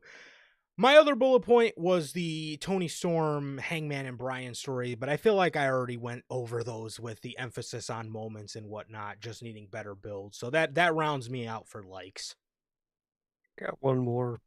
It's not a major one because I do think the other side does theirs just a little better, but AEW really did improve theirs this year. I don't remember at what point they did it this year, but they really did improve their camera work this year. I don't know if it was early this year or late last year where their camera work I remember just being just so bad. I remember at one point it was so bad, but it got to a point where recently I've been noticing, oh, that's a cool ass shot. Oh, that's a cool way to pan to that. They've done a lot of cool camera work that I have noticed this year. They just did it World's End when Okada and Kenny were having their interaction, and you see Okada just look to the All In sign, and the camera kind of looks behind him, and then also like focuses in on the All In sign. And I think a lot of pre-match camera work can be really good. Where the way that I think I see it a lot of times. I don't know if it's only for certain type of matches, but sometimes before a match when they're in the ring getting ready, you could see a camera pan like kind of like walk around the ring, and they've just been doing a lot of good general camera work lately because I remember at one point it was really bad, man. So I think they overall did improve their camera work this year, which is really nice to see. Absolutely. Predictions. Predictions for AEW, man. Go ahead. This is one, the first one I have here on my bullet point is Collision this year will either be broken or I have it written down as it make and break for Collision, but this the year Collision either completely works out and is a fine second show, or it completely fucking fails and it's just ends up getting canceled, like Rampage was this year, man. Because Rampage or Collision, the viewership already going down, but so far they've been adding some stuff to these collisions that make you think like, oh, that's intriguing. They took Collision to Hammerstein. That's very intriguing, and I think this year, 2025, is going to be a year where either Collision is the second show for AEW, or it's just another Rampage, another fail that Tony Khan tried and failed, and that he didn't focus on and whatnot. But this year, I think, is either going to make or break Collision, and I'm very intrigued to see the direction it goes and the direction Tony Khan takes it. 1000%. This is going to be an absolute make or break year for Collision, no question. If I had a guess, I think it's gonna break. I think I it's gonna think it break. will. I could, and now again, they could completely flip the script on us and make Collision a show that's worthwhile, but the way this thing goes, Tony's gonna get in a mode where he Hmm. books decent stuff on Collision for I mean, look, coming out of the Hammerstein shows, what else have you heard about a Collision since then? So Nope. that's the kind of thing that scares me. When Tony Khan gets scared and when it hits him, oh shit, I got to book some on Collision. He'll do it, but it'll only last for a little bit because he'll book some things on there, and it'll kind of work, and then he'll go back to lazy booking it, and then it'll just fall right down the gutter again. Um, Hmm. I just don't see. I don't know, man. I don't see it working out. If I were to give a prediction on that, it would definitely be. I think it's gonna. Break. I think it's gonna break. I But think so. one of my easier ones, the Death Riders. I think their story this year, and this is an easy prediction, I think. I think their story this year is going to be absolutely murdered. I think they are going to butcher, and you can already start to see it. I think their story this year is absolutely going to take a turn for the worst. And again, if you thought now that Adam Page should have been the one to end Danielson's career, full-time career, I think we're really all going to feel that going into 2025. I think I think AEW is going to officially put the final nail in the coffin on the Death Riders, and I hope I'm so wrong on that, and I really hope I'm so incredibly wrong with that prediction, but I think they're going to officially murder the Death Rider story, and I think by the time Jon Moxley loses that championship, nobody's going to give a fuck, and nobody's going to see it for as big of a title win as it should have been, because they should have, the title reign should have just been a bigger deal. And I think that they're going to butcher it even worse than it's already looking. Oh, 100%, dude. And piggybacking, Piggyback. dude, I can't talk it tonight. Piggybacking off the top of that, man, with them fucking that story up. And one thing I think is going to happen next year in 2025 is Will Ospreay is going to be a world champ. Okay. I see it next year, and I think he's going to be the one to save all that mess that they're going to create in 2025 with the Death Riders, with Jon Moxley in that world title, and I see them fucking it up. And I see Tony Khan looking towards his golden boy, his savior, Will Ospreay, to go in, win that title. The fans are gonna love him, and he's gonna save that title run, that title in that main event scene. And I think he's gonna do it when he becomes world champion, because I think it is gonna be next year. I don't know if he's going to beat Mox or if someone else is gonna beat Mox, and they're gonna realize, oh, we fucked this up. Let's throw Will in there. Let's have Will do this. But no matter what, I think Will be a world champion next year, and I think he's gonna do it right at the tail end of that story when it's just failed. It's just broken, scattered everywhere, and they're gonna have Will Ospreay pick up the pieces bad. And I think that's when he's gonna win the world title. Don't know if it's gonna be Mox he beats. Maybe it's Kenny he beats. Maybe Kenny. Because another thing you mentioned, or obviously you were talking about Death Rider story. We all thought, when they started creating the stories, that, oh, Darby Allin is going to be the one to defeat all this. Now it looks like some type of the elite version of the elite will be the ones to beat them. I don't know if it's going to be Hangman or Kenny, but I feel like one of those guys might be the one to end up beating Mox, and then they're not going to book it right, and they're going to have Will Ospreay swoop in and try to fix it all, unless it's going really bad and they just have him swoop in and beat Mox. But either way, it's kind of a double prediction, because it's, obviously predicting what I think is a more obvious, easy one is Will Ospreay being a world champ, but I think he's going to get the title as like a saving grace for AEW when they fuck, if not the Death Riders, something else up. So it hasn't been looking this way, but I'm going to give a very bold prediction. So I'm going to condense two of mine to go off what you said. The Elite. I think their return to the company is going to make no sense. I think they are going to attempt to get the group back together like nothing happened. I think they are going to have Paige, Omega, and the Bucks attempt to get back together and try to play it off as if they didn't suspend these guys, dump them on concrete with the diverticulitis and all that type of beef. And I think they're going to go back on a lot of what they did to feed them to the Death Riders. Speaking of the Death Riders, I am predicting Darby Allin is going to dethrone Jon Moxley. Whether he gets a token title run, this is all really depending on Tony Khan's day-to-day booking. I'm predicting he gets a token title run, he wins it at Revolution and has a short reign, then goes to climb Mount Everest, or he climbs Mount Everest first, wins it at All In. Wins it at All In, All In Texas.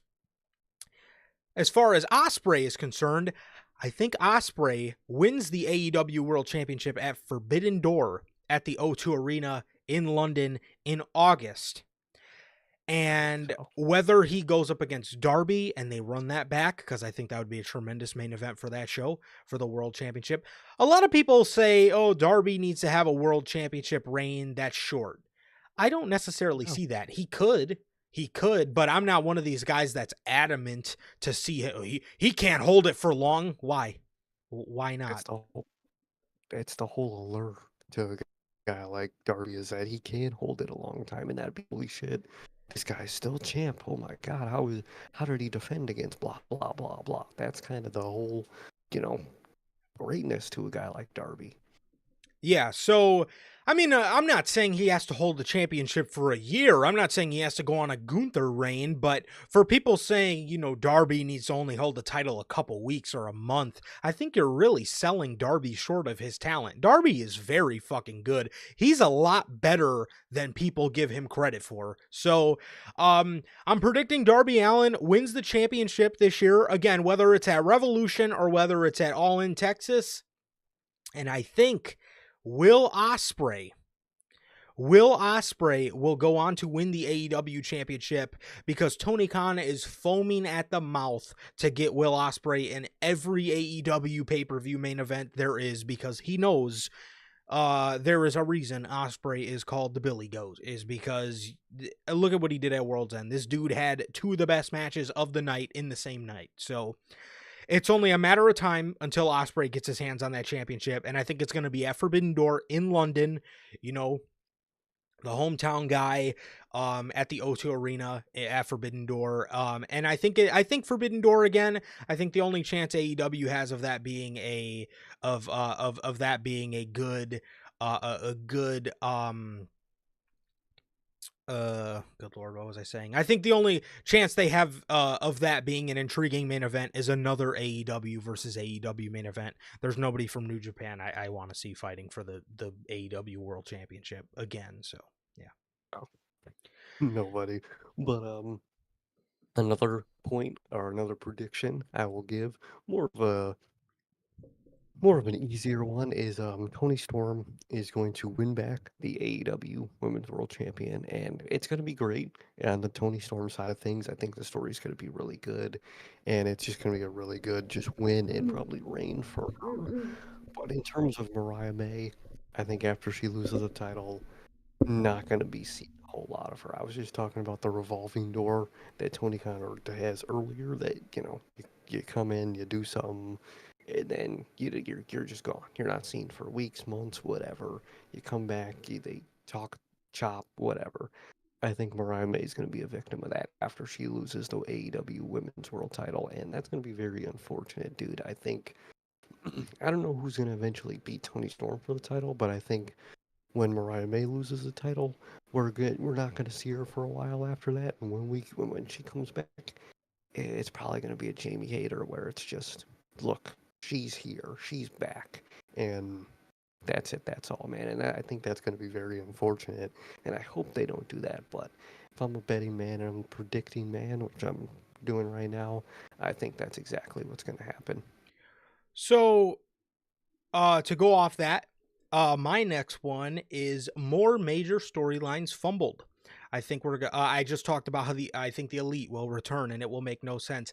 I think in the year of bold prediction in the year of 2025, I think they are going to fumble, and I really hope I'm wrong on this one, because I've been on record multiple times saying that this woman is the only woman in AEW worth a paycheck. I think they are going to fumble the Tony Storm storyline. I think they are going to fumble it, and I think they are going to just poof it all away. Yep. I have and again, to go off what you said with Mariah May, I think she's going to fall into that category. I don't think we're going to see much of her. I think Tony Khan is going to get his use out of her like he's doing now, if you can call it that. And I think he is going to just, yeah, I think she's just gonna. I think Tony's gonna win the title back, and I don't think we're gonna see much of her. And I think we're gonna see a continuation of that. Like I said, with the Death Riders, with Darby Allin, with the Elite. I think a lot of major storylines are going to be fumbled and handled worse than ever, man. But I got one more after you, bro. Okay. what's my last prediction? You I could predict a lot of things, but they're all going to be so negative. Um, because there's not a lot of hope for AEW going into 2025. I'm No. scared for a lot of people. I'm scared for the Hurt Business. I'm scared for Bobby Lashley. I'm scared that they're going to do something weird with it. I'm scared for a lot of people, dude. I'm just so scared, just booking wise, of what they're going to do with people. But my last prediction, sadly it's going to be a negative one because just not much hope, dude. But last prediction, AEW 2025, the Undisputed, or whatever they're going to be called. Yeah, they might just be called an Undisputed. The Undisputed is going to obviously completely officially form as their group, whether it's with Matt Taven in them or not, or it's just going to be the three of them. They're going to form and they're going to do nothing. They're going to be nothing. They're going to do nothing, and it's just gonna have us thinking about NXT in the glory days, man, because they're not gonna get Fish back. I'll tell you right now, they're never gonna get Fish back, so it's never gonna be complete. Yeah. And I think they're gonna just kill the Undisputed Era and just put the nail in the coffin for Adam Cole in AEW, man. If the nail isn't already there, then that's really gonna be the nail in the coffin for Adam Cole in AEW. Yeah, most definitely, man. And to round all of these out, my biggest prediction for 2025 is Tony Khan will have another year where he Mhm. does not adapt. And I think he's going to have a year again where he continues to get more and more frightened by by WWE, and I think he's going to be worse than ever. I think he's going to be on edge. I think he's going to be adding more time to contracts. I think he's going to be scared of people jumping over, and I think he's going to continue to, show money at people, try to throw money at people, and I think as a booker, I'm very scared. And again, I'm just this year in particular, I am very scared for people in AEW, and I'm not really excited for most people other than maybe like a Will Ospreay or something, but I'm very scared. I'm very scared for a lot of people, and I think Tony Khan is going to become more I think he's going to progressively get worse as a booker, and I think he's going to add a lot more head scratching moments in 2025, man, which is a scary sight, but that's the direction you're pointing us in, bro. So yeah. Exactly. Definitely. I have to agree with you on that. There's not a lot of hope in AEW in 2025. No.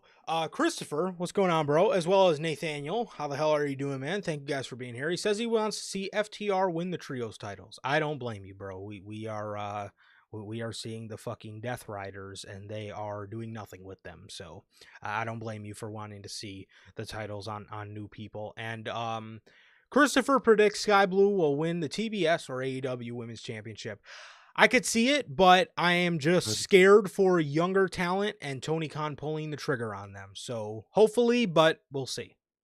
you never know with Tony Khan. He either loves a young and up and coming person or he just doesn't care and will not use them for another year or two.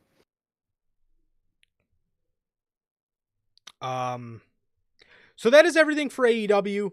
And before we move on over to the WWE side of dislikes, likes, and predictions, an official word from our sponsor here at NHP, our guys and gals over at W Energy.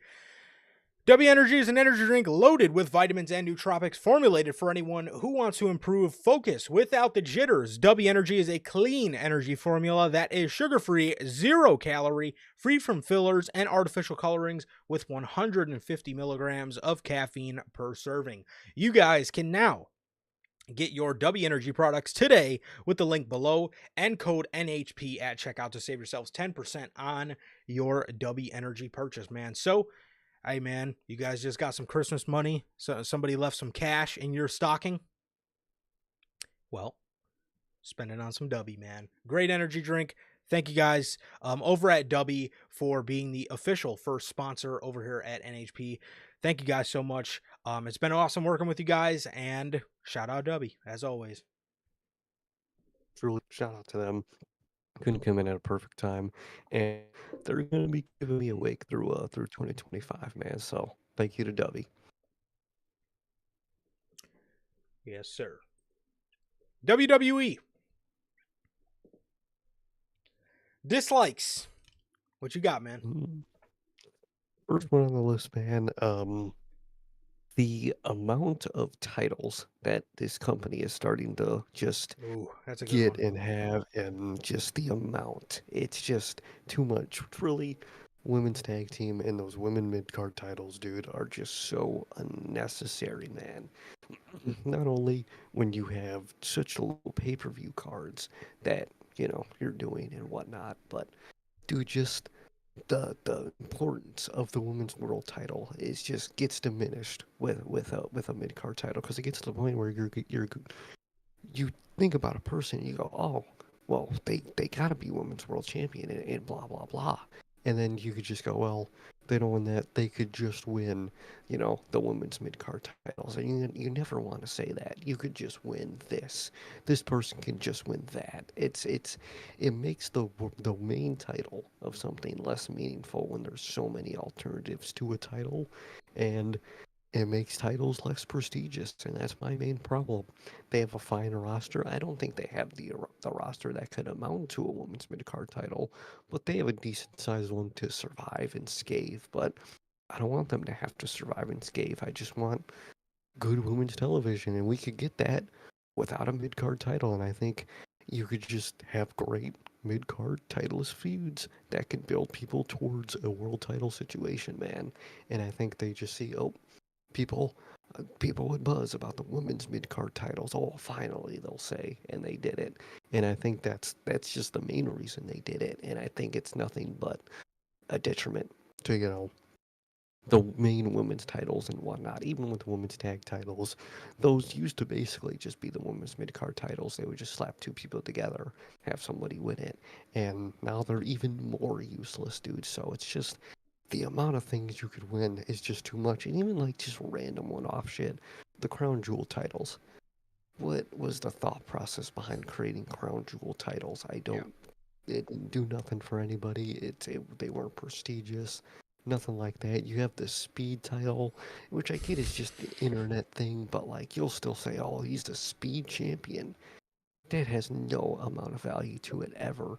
So it's just the amount of titles I think is a real dislike for me that they did this year. 100%. That's a great one. That's a great one. I actually didn't put that one, but yes, that is a great one, man. I think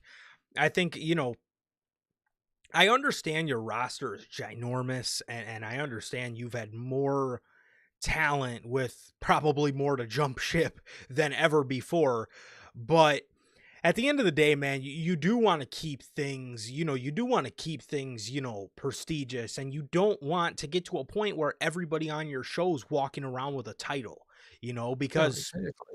at the end of the day, your divisions are big, but they're not that big to the point where, 5, 6 people on each division hold a championship, or not necessarily in each division, but you got what, 4 women holding, or you got what, soon to be 6 women holding gold, the 2 tag team champions, and then the 4 across world and mid card. Out of, I mean, your division is not that big, you know what I mean? And two with the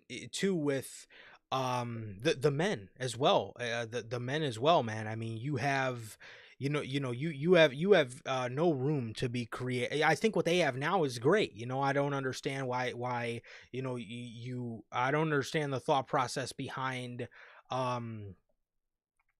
championships, like, like you said, your stupid ones, like your crown jewel championships, or anything like that. So I hope WWE does not add anything else than that, and I would like to see, at least them for the men's. I think things are okay where they are. Maybe the you could argue the addition of another set of tag titles was a bit too much, but Eh, uh-huh.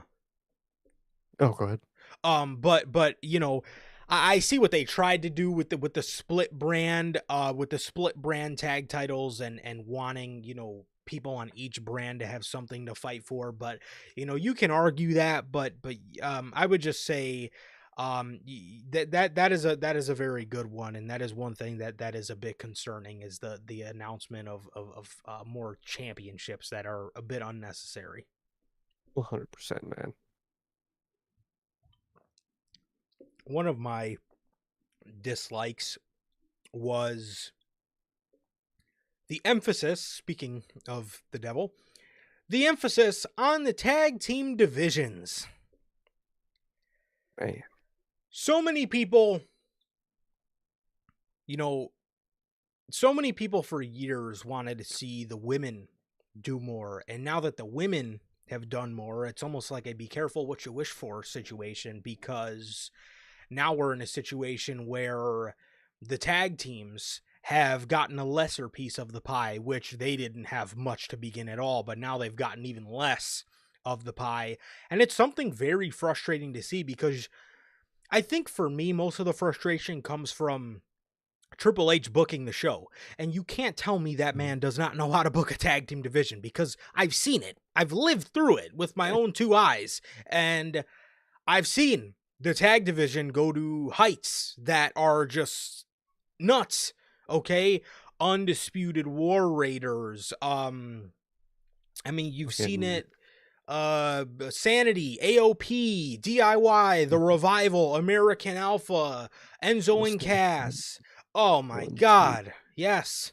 Um, like so many tag teams. we've seen this man book a healthy fucking tag team division, and he has more than enough names. Like, you even see teams, you know, that pop up occasionally, and you say to yourself, "Oh yeah, they are a tag team." You see, um, you know, what's their names? Yeah, I mean AOP. AOP is a tag team that is never used. Raul Mendoza and Joaquin Wild are a team that are like, oh yeah, they are a team on the show. That could be used, and they do nothing. Tyler Bate and Pete Dunne sat for a while as Mhm. British Strong Style, or whatever name they came up with for them, Catch Republic or whatever. Pretty Deadly sit on SmackDown doing nothing, you know, and there's just so much teams that are sitting there doing nothing. And I really dislike that a lot this year. We've seen them on pay-per-view twice. Twice in But 2024. That is something that absolutely needs to change, and that is something that just cannot happen in 2025, because this year it looks up for the tag team division. It does. You're looking at the Lucha Bros coming in, which adds another rich name to your tag team division. DIY, Motor City Machine Guns, Lucha Bros, War Raiders, um, uh, who's the Street Profits. You know, you're looking at so much, man. You're looking at a lot of great tag teams. You could possibly be looking at the Usos doing something together. You got God to come back. You got a lot, okay? And enough is enough for the lackluster tag team bullshit that they have going on right now, because again, the fact that the tag teams have been on pay-per-view twice is a crime in WWE, and Triple H needs to really hone in on fixing that in the next year, in my opinion. But that's my first of dislikes. 100%, and I completely agree on that. Dislike tag teams were treated horribly across both companies, but I feel like it did hit harder in WWE because a lot of the rest of the show and just divisions were so good, and then they just literally did nothing with tag teams all year. They were just completely the most neglected part of the show, man, and it was just really frustrating to see because I love tag team wrestling. We were just talking about, I mean, you were just mentioning it, but all the tag team wrestling in NXT was so just top tier. It would half the time it'd be my favorite part of the night, man. Yeah. And now it's not even a part of the night half the time, and it's just very frustrating. And you have such you're growing such a big roster of great tag teams, and it was really disappointing to see how they treat tag teams. They treated tag teams so bad this year. If it was up to me, we wouldn't even have a tag team of the year because they didn't treat any tag team truly well enough to win that. But obviously, with your guys' vote in, we're gonna have a tag team of the year, obviously. But at the end of the day, every time I look at that list, I'm like, damn, they could have done more. Damn, how much were they on TV? And it's just, you shouldn't have to say that about tag teams. A whole division, you shouldn't have to say that about, man. But that, in them only putting them on 2 pay-per-views this year ties into my next criticism, which is probably my biggest criticism for WWE this year, man, is the middle of their pay-per-views, the matches they choose on a lot of these shows, just scratch your head. And when it gets to the point where you're watching the show, you're just sitting there and you just don't care that this match is on your television, dude. It can be really bad at times. I mean, look at Survivor Series. You had one really good one with that triple threat for the IC title. The other two, the Damian Priest and Gunther, I didn't give a fuck about. What was the other one? I don't even. What was the other one? Nakamura and LA Knight. You put Nakamura on my TV instead of a tag team. There was so many instances this year, going back to the tag team stuff, where I'm asking, why isn't this a tag team match? Why didn't you replace this match with a tag team match? You have such an exclusive roster of pay-per-view spots, and this is what you choose to be on here, another boring Jade Cargill match. It's just, the Triple H really has to improve on that next year, because this year was just really bad with just random pay-per-view matches where you were just watching it and you were just, why is this on my TV? What is the point of this? Why did this make it and this didn't? You really shouldn't have to ask that about pay-per-views that much, that I think I had to do this year when watching WWE pay-per-views. They were all great, phenomenal pay-per-views. He did really good this year, but a lot of times it would have 2 of the matches on it where you were just thinking that this could be replaced by something more intriguing or just more important. They should put more emphasis on the pay-per-view. Absolutely, and to go along with one of my next ones is the short pay-per-view cards. This was one thing I obviously don't mind for certain shows. If it's a War Games, I get a 5-match card. If it's a Royal Rumble, I even get a 4-match card. But for some of these shows, man, and this all kind of sort of in a way ties into, like you said, people not getting opportunities. It's like, for a lot of these, how many pay-per-view matches did we either see something that we did not have any interest seeing on pay-per-view, like a Nakamura and a LA Knight? Either that, or we seen WWE throw Jade and Bianca on the show. Meanwhile, there's people on these shows that deserve these spots, like an LA Knight, like a Carmelo, like an Andrade, like a Braun Breaker, like a Sheamus, or some of these guys that are doing really nice stuff in the mid card. We're getting these matches on the show, or an Uncle Howdy. How the fuck has Uncle Howdy and like Gable, for example, or the Wyatt Six in general, not had a pay-per-view match? So That's crazy. I mean, the crowd loves them. I would consider them a premium act. I would certainly consider them more premium than Nakamura. Or like, you go back to like Bad Blood. That was I think that was a 7-match card. Or no, that one ended up being a 5-match card too. We thought it was going to be a 7, I think. But they threw a Nia Jax and Bayley, and they threw, Damian Priest and Finn Balor. That was severely underwhelming. And it's just like, stuff like that is happening. Meanwhile, on SmackDown, Carmelo, Hayes, and Andrade are putting on an amazing 7-match series that could have absolutely, had the triple threat match with LA Knight on that card. So it's something that I think WWE needs to fix, in terms of, if you really want some of your stuff that you really want on the show, like a Jade and Bianca match, that's fine. Just add more stuff onto the cards that make it feel bigger. You know what I mean?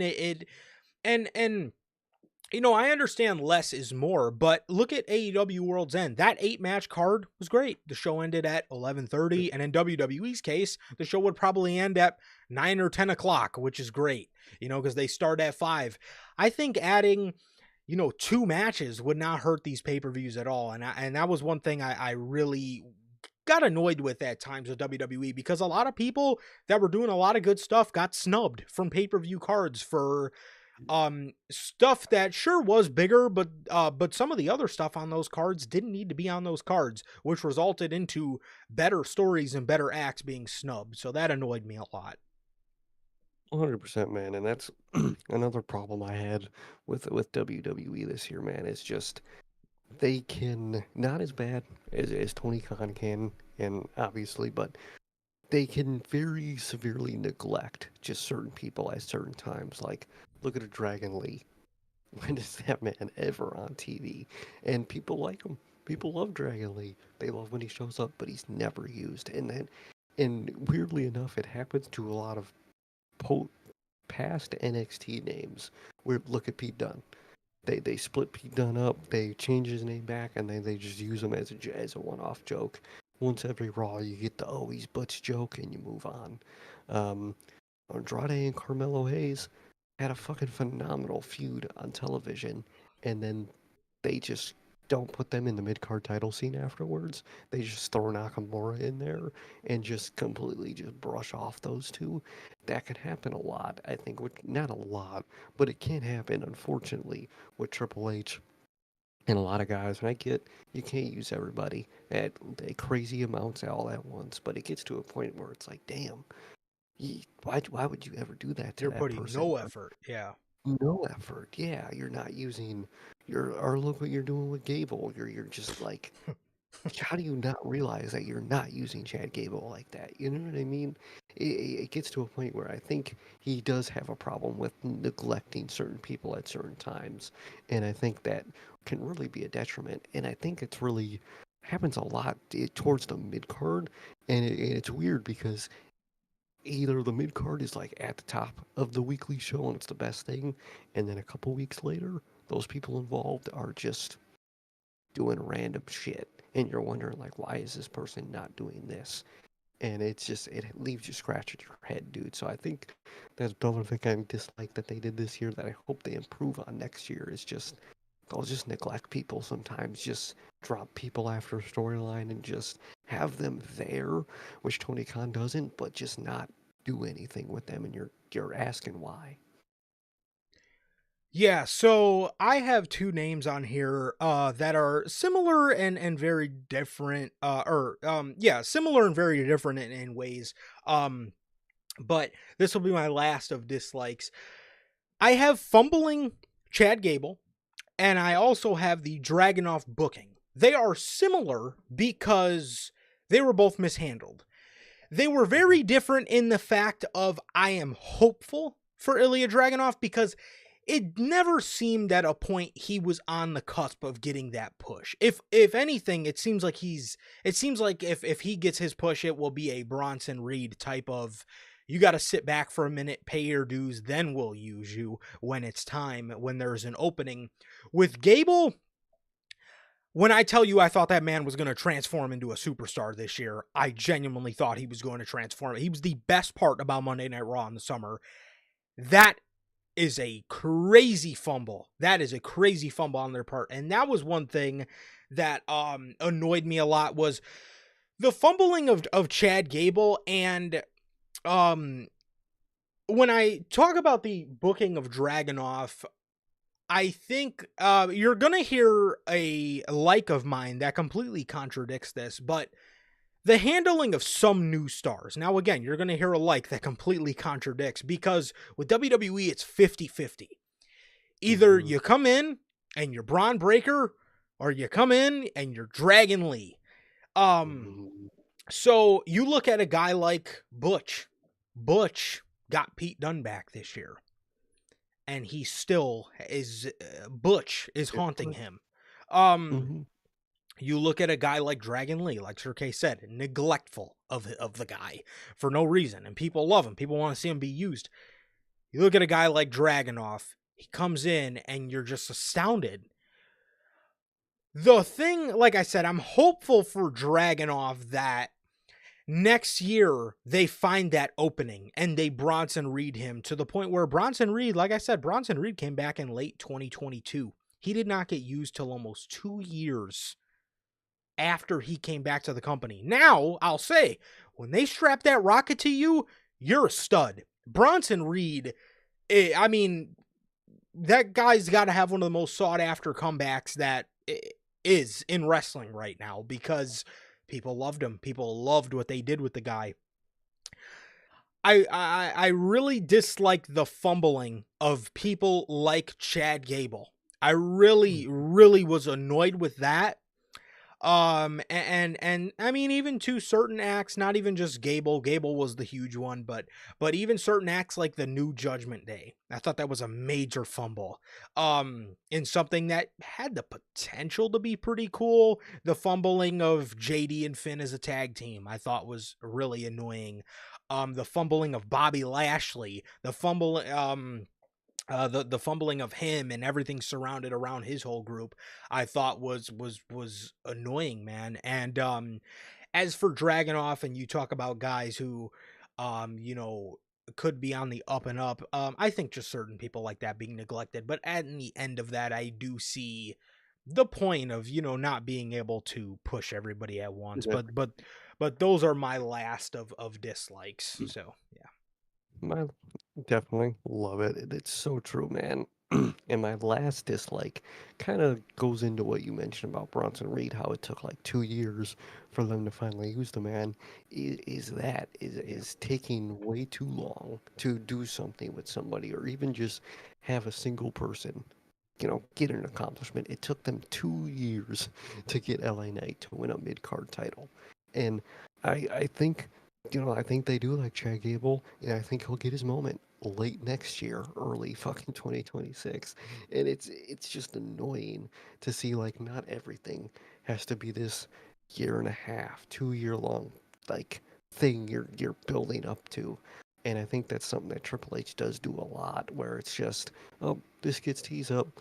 Well, we won't probably see that for a few months or about a year, and it can be annoying. It's great. It's great when it's great, but when everything is something you have to wait a long time for, it can get very annoying, dude. And that's why I think a lot of people are really enjoying, for example, like the New Day stuff, where it's happening a lot faster than we thought it was initially going to happen. And it's like, oh shit, this is actually going down. And, when things are actually going down, you're excited. Now, obviously, you can't just have shit going down 24/7. Obviously, you do. Waiting is good, but I think Triple H can wait a little too much sometimes, to a point where he doesn't strike when the iron's hot sometimes with certain people, with like a Chad Gable, or like LA Knight ended up keeping his momentum, but even you could throw an LA Knight in there, and it's just, or Carmelo Hayes and Andrade, you didn't strike there. Ooh. That was very hot at the time. And you just had Nakamura come back and shove those two off to the side. And even then, now you got LA Knight just feuding with the Bloodline as one of the fucking groupies that doesn't like the Bloodline. How do you fucking get LA Knight into that position? How do you degrade him into that position? It's kind of just one of those things of like, you're just taking so long to use these people, to just fast track it. It doesn't have to be a 3-week build, but it just doesn't have to be a year-long build either. And I think it's can be difficult for Triple H sometimes to get that idea to where not everything has to be a year-long, etc. build. And just a goal is in 3 years or in a year. Definitely, man. So, moving to likes from WWE, the first one I would like to start with, man, is building new stars. I think this is something WWE does fantastically. That, again, now we just talked about guys being neglected, and like I just said, I just told you guys, I'm gonna tell you guys a like of mine that completely contradicts it, but it's not necessarily contradicting, because it is 50-50, right? Either, like I said, either you're a Dragon Lee or you're a Braun Breaker, What do I mean by that? Dragon Lee is neglected. Braun Breaker is absolutely. When they strap the rocket to you, they send you to outer fucking space. However, when they don't strap the rocket to you, you are Dragon Lee. Okay, you are one of these young guys that does not see the light of day. But guys, I think they did great with. You Even though, like I said, even though some guys are neglected, like I said, when they strap that rocket to you, you can really see They who the strap that future rocket. guys in the company are. And WWE is constantly, constantly building upon that. Or maybe some guys aren't being pushed, but you can see and Triple H sees that talent in him, which is, again, a guy like Dragunov, which is why I'm remaining hopeful. There's no way Triple H doesn't use that guy. I mean, he's gotta know Dragunov is an absolute fucking monster. Um, He's- Dragunov is a huge one. That I hope to be used next year. But you look at stars like I said, you're looking at a guy like Braun Breaker, Jacob Fatu. Joe Hendry isn't even in the company yet, and you just know WWE's foaming to use that man. You are looking. Bronson Reed is another guy, man. Or you even look at some of the guys in NXT, and you look at some of the work in NXT, and you can just constantly see WWE building the future of what they have and what they want to use. You can say a lot about a lot of people in NXT, the Tricks, the Ethan Pages, the God, their men's division is so weak. The Fraxiums. Nobody stands out in NXT more to me than Obafemi. I mean, they have done Tony D'Angelo is another name, but nobody stands out more than Obafemi. That dude, you just look at him and you can just fucking see. He reminds me so much of all of the good qualities of Brock Lesnar. He does. The offense, the amount of just the amount of the how amazing his offense comes off mixed with selling. It's Mhm. not often you get a big guy that I can sells the sell way it. Obafemi does, and he's gonna be a fucking stud. And I have a prediction about him we're gonna get to in just a second. Even Trick, you can just Yeah. see, WWE wanting to the future of the company just being built off of guys like that. And it's very nice to see because, like we talked about in AEW, you almost see no building. Damn near. Mm-hmm. Which is which is really fucking scary, man. But yeah, that's one of my big things, man. As I love just look you can definitely see, even though, maybe certain people aren't being used, you can always look ahead and see that's a guy WWE is going to need and want for their future, and they're going to want that guy on board. But what's your first like from WWE this year in the year of 2024? Mine is kind of connected to what you did with, up and coming people and how they treat them and whatnot. And my first like is I have hope in WWE, a lot of hope while No. watching the show, whether it's for a future person, a current storyline, or even when they might when they might do a misstep with a story or a person. I still have hope that, you know what, at the end of the day, they're probably going to use Chad Gable next year. I'll say to myself, or they're going to Carmelo is going to win something eventually. They're going to do something with them. All that. I have hope when watching WWE that I really don't have when watching AEW at this point. But with WWE, it goes to an extent where when they're not even using someone, I still have hope that, you know what, they'll probably use them at some point. You know what? They'll give them that push. I think I have hope that they're gonna do the even the storyline decision I don't agree with. I know in the end it'll overall probably be good and I'll overall be satisfied. So I'm not worrying too much back. You cut to 2, 3 years ago, hopeless. Hopeless to where I didn't even care when they messed up a storyline because I didn't think they were going to do good with it anyway, or I had no hope for this push or this person coming in anyway. So I was just okay. It is what it is. I don't care. But now, when there's something does get messed up, and I might even be mad, and I might be like, "Why'd you do that?" Blah blah blah. I still have hope that, you know what, it'll probably work out in the end for this. They're gonna win this. It's gonna be a great moment. For how long have we said that the New Day was just stale and boring and whatnot? Look what they did. They made them one of the most interesting things on television right now, Yeah. and it gives me hope. Just yep, they fucking did something with the New Day. That fucking gives me hope.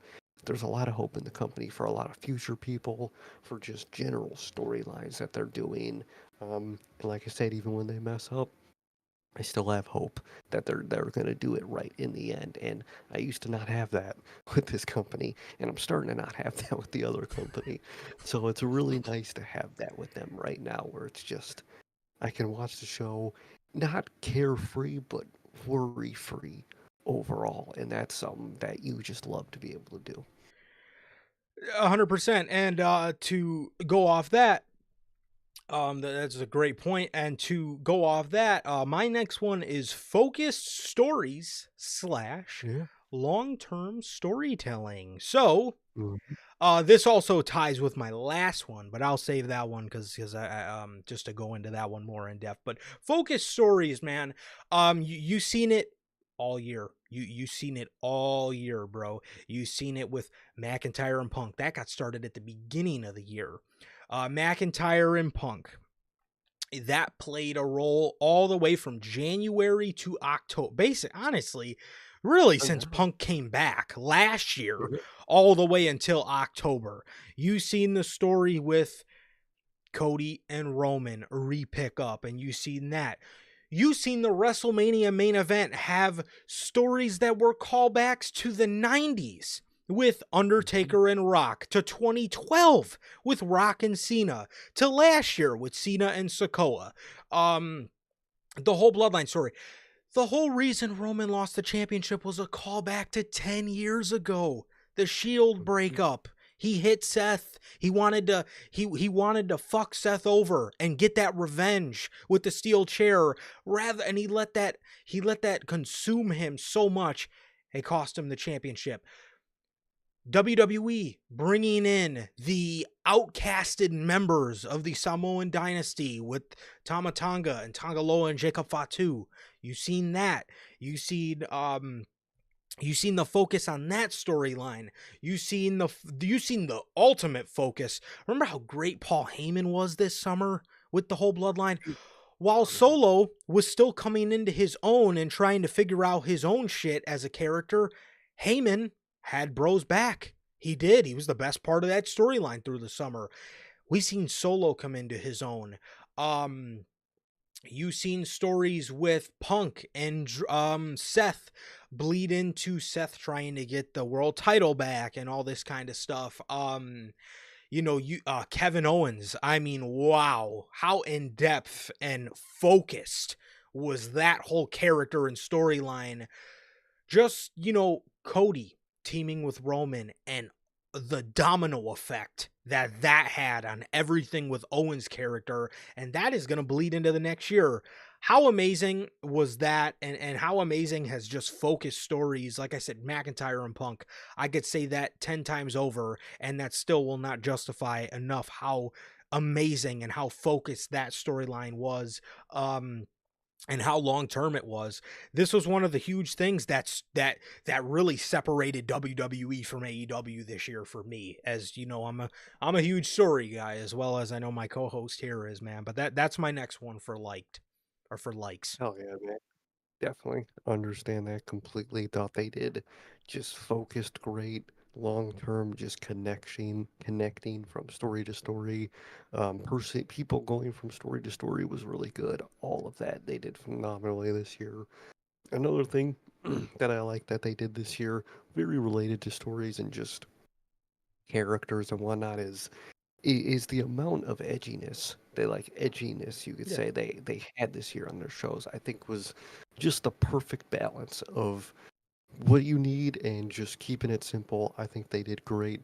Not just not just talking about like the Punk and Drew match where they bled and whatnot, and that was edgy and that was awesome and that was great, but just the feel of storylines is of just so many storylines of people just hating each other and just not liking each other, and it just feels so good because whether backstage or not, don't matter. On TV, they feel like they don't like each other, and it comes off as that, and it's great, dude. You have Punk and Drew, people that just exude in their feud that they hate each other. I don't like you. I hate you. I think this of you. You got KO and Cody. You got Punk and Seth. All these people that just don't like each other. You got Solo and you got his outcast bloodline that you mentioned. They love Solo because they were outcasted and they hate, their own family for the way they treated them, so they joined Solo. It's just great amount of just fire under everyone's asses this year, and it just brought an edge to television, that the way people talk to each other. You got New Day. Look at the way they treated Big E. That's crazy work. You got Dom saying that shit was crazy.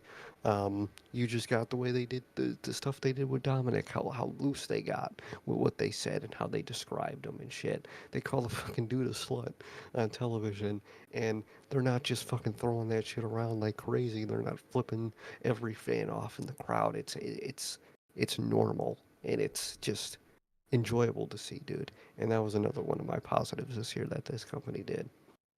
Absolutely. That's a great one, man. That's a very great one.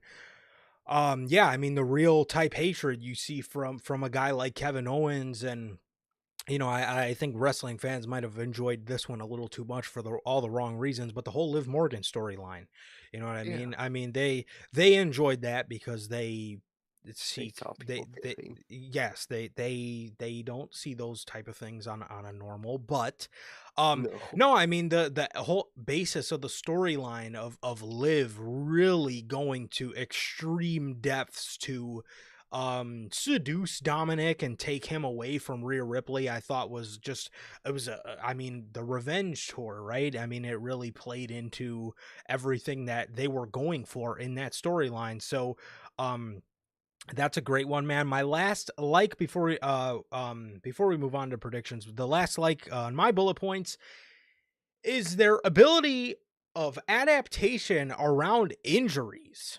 So Ooh, we seen that's good. this a lot this year with CM Punk. CM Punk was the first one, being that he was really the first big name to get injured out of the. Actually, no, that's a lie. Seth Rollins. We've seen this with Seth Rollins. We've seen Rollins sort of take that time off and try to heal for his WrestleMania match against CM Punk. But then obviously 2 weeks later, bad juju would strike and CM Punk would get injured.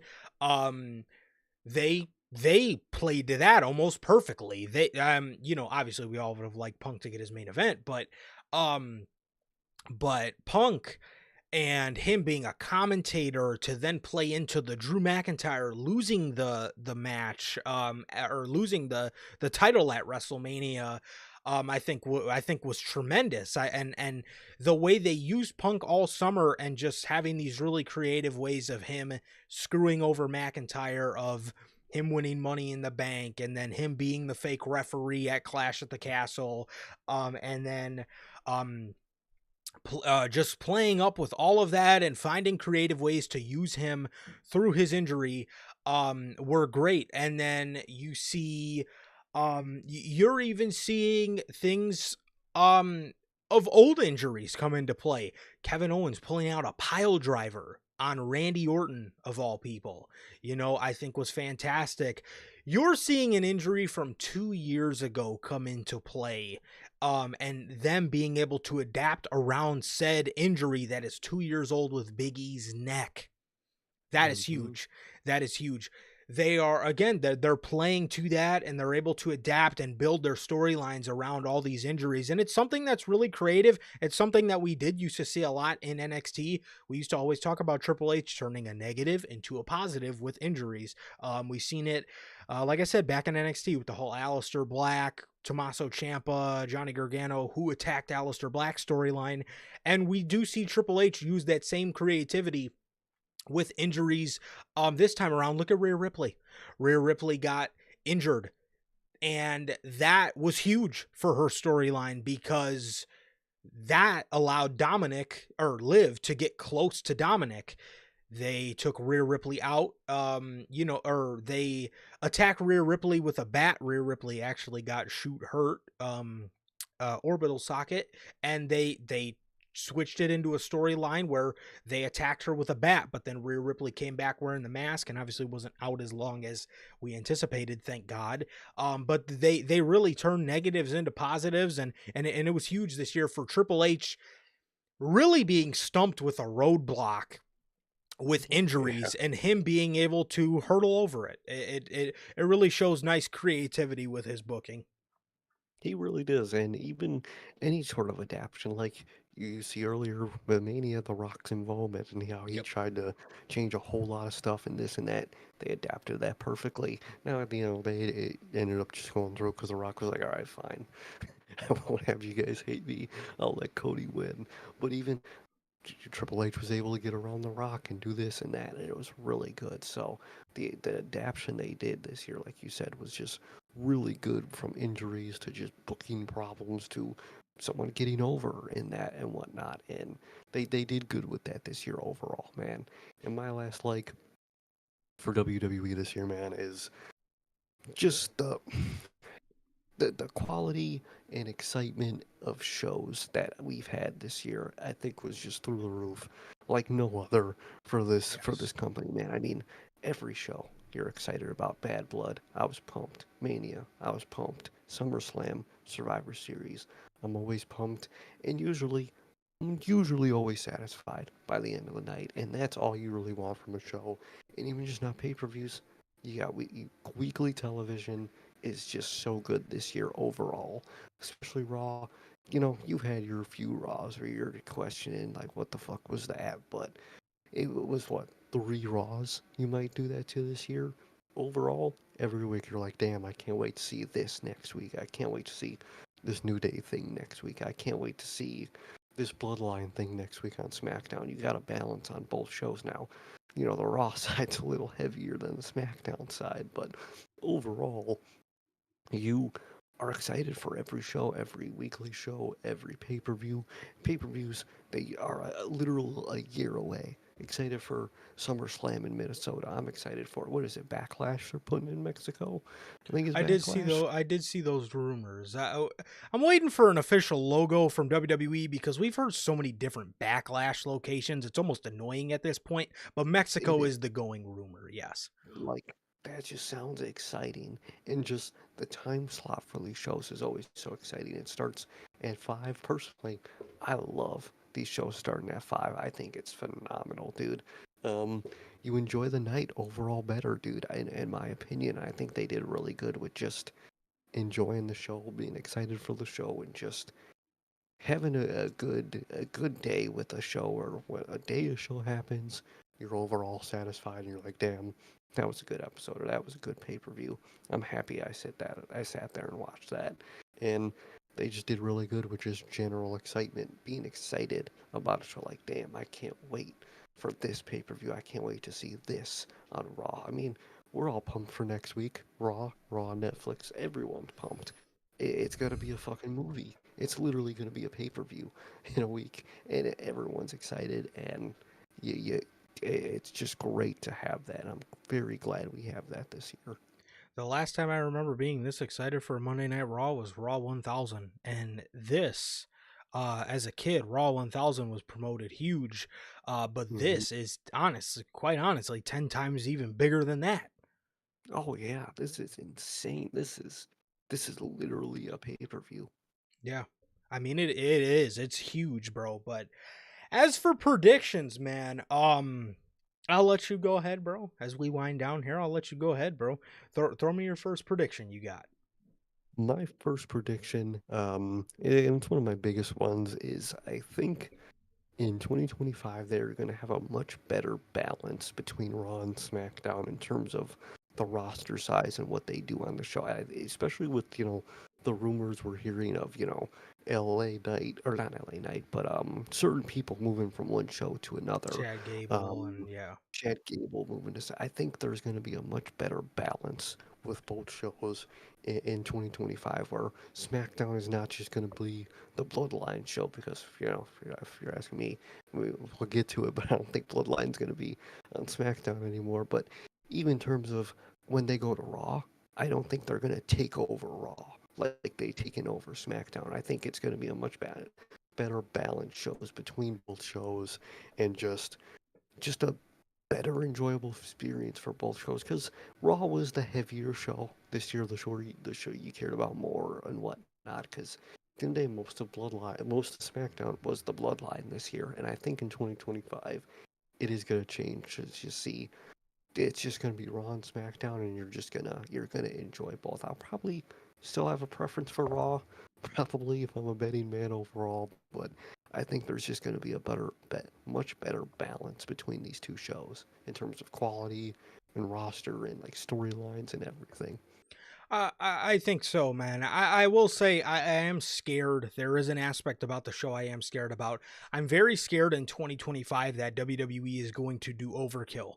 But I don't think it will Mm, go into full effect until 2026, 2027, yep, because I think I'm the those same are going to guy. be the years where they really Yep. start ramping it up. But you're kind of starting to see it with the 3 hour SmackDown in general. But with that, I am predicting this is going to be Hmm. the best year across both brands, um, across both brands of some of the best WWE television that we've seen in years. And Oh, when I say that, another thing that goes hand in hand with this prediction, I think Monday Night Raw is going to go back to being the flagship show. I think that's an obvious one. I think we can all see that. And I think SmackDown is going to be very reminiscent of 2016. I think is going to be very reminiscent of the land of opportunity that we all remember and love and look back so fondly on from 2016. Amazing SmackDown Live in 2016. And I think we're going to go back seeing that. And I think we're going to see some of the best weekly television coming out of WWE that we have ever have seen in probably company history, man. So that's my first one. it's definitely. Well, and I definitely feel that. I think that goes in the balance thing. I think Yeah. both shows are going to be very intriguing. Like you said, with the over, doing too much, I feel like that's going to be my next year prediction for 2026. My concern, but a lot of things I liked with WWE this year, and a lot of things to predict for WWE come 2025. It's tough, man. It's tough.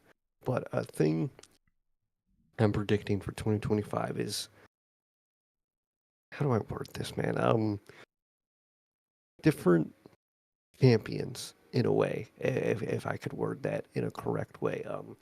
I think it's going to be the year for certain people getting mid card titles, certain Okay. people getting world titles. I think Bronson Reed is going to get at least a mid card title New come faces 2025. as champions. Yeah, Okay. new faces as champions. I think Drew technically isn't a new faces champion, but I think we all know he's going to It's been get a one while. Yeah. in 2025. It's been a while enough to where it does feel like a new face, to where you can win something multiple times and does feel fresh and new. And I think Drew is going to be one of those people, but I think it's going to be a Especially lot of. coming Mhm. out of Mania, I think a lot of people wanted to see him have that title run. And I think WWE teased us enough to where we want to see a fresh McIntyre run. And this is basically a brand new Drew McIntyre. So I get what you mean. Exactly. Exactly. So I think just a lot of new people will be winning titles, will be around the title picture, and I think that's going to be really great. You're going to have people like Braun Breaker probably peek into the world title scene next year, if not winning something, if at the very least peeking into the world title scene. And it's just a lot of new names just being in higher positions and more intriguing, and just they put more time and effort into these new people, into bigger title scenes, man. And I think I'm very excited for that. And I think it's something that's going to happen in 2025.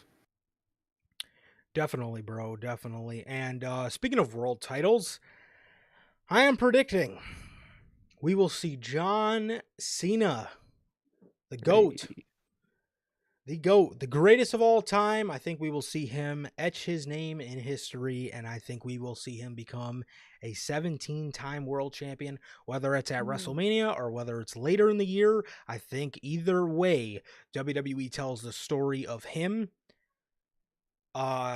regaining his Super Cena powers and regaining himself to the 17th World Championship. And I think that's one thing WWE really wants to do. And I think they're going to do it. And I think it's going to be epic. So I'm predicting John Cena wins the World Heavyweight or WWE Championship to get that number 17. Definitely, man. I think he will, and I think they're going to do a lot with Cena next. Obviously, they're going to do a lot with Cena next year, Yeah. but I think they're going to hit a lot on the bucket list and just relook at old stuff that they could hit, which and just hit the list of just Punk and Cena, Randy and Cena, fucking Braun Breaker and Cena. I could see them hitting Gunther and Cena. I think it's just. Mhm. With Braun, I could even maybe see them giving him the IC title to round out that Grand Slam accolade. I could see it. I could definitely see him beating the Grand Slam accolade and just finishing his last year.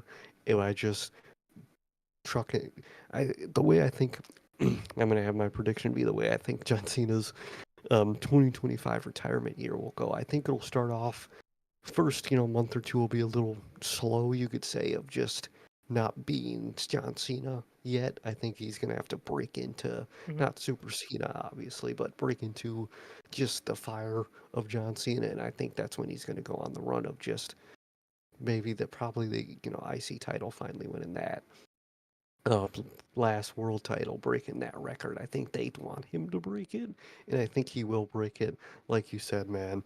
And I think he's just going to go a run on just the checklist of people he wants to face and people he wants to face again. He's going to want to run it back with Punk. He's going to want to run it back with Randy Orton. And I think he's going to do that. And maybe we see Taker. I could see at some point in a random spot, maybe. I probably wouldn't waste a pay-per-view spot on him. I think you have a lot younger or older people better that you could put John Cena in the ring with, but I think they're basically going to be checking off a list one by one with Cena this year, and I'm excited. Yeah, definitely. Um, did you have another one, or was that It's kind of okay? Okay, blending. okay, okay. My next one is I think we just talked about this man, Drew McIntyre. I think Drew McIntyre wins gold, and I am also predicting him to win King of the Ring, and I am Ooh. predicting him to go on to SummerSlam to dethrone Cody Rhodes as the Oh, WWE champion.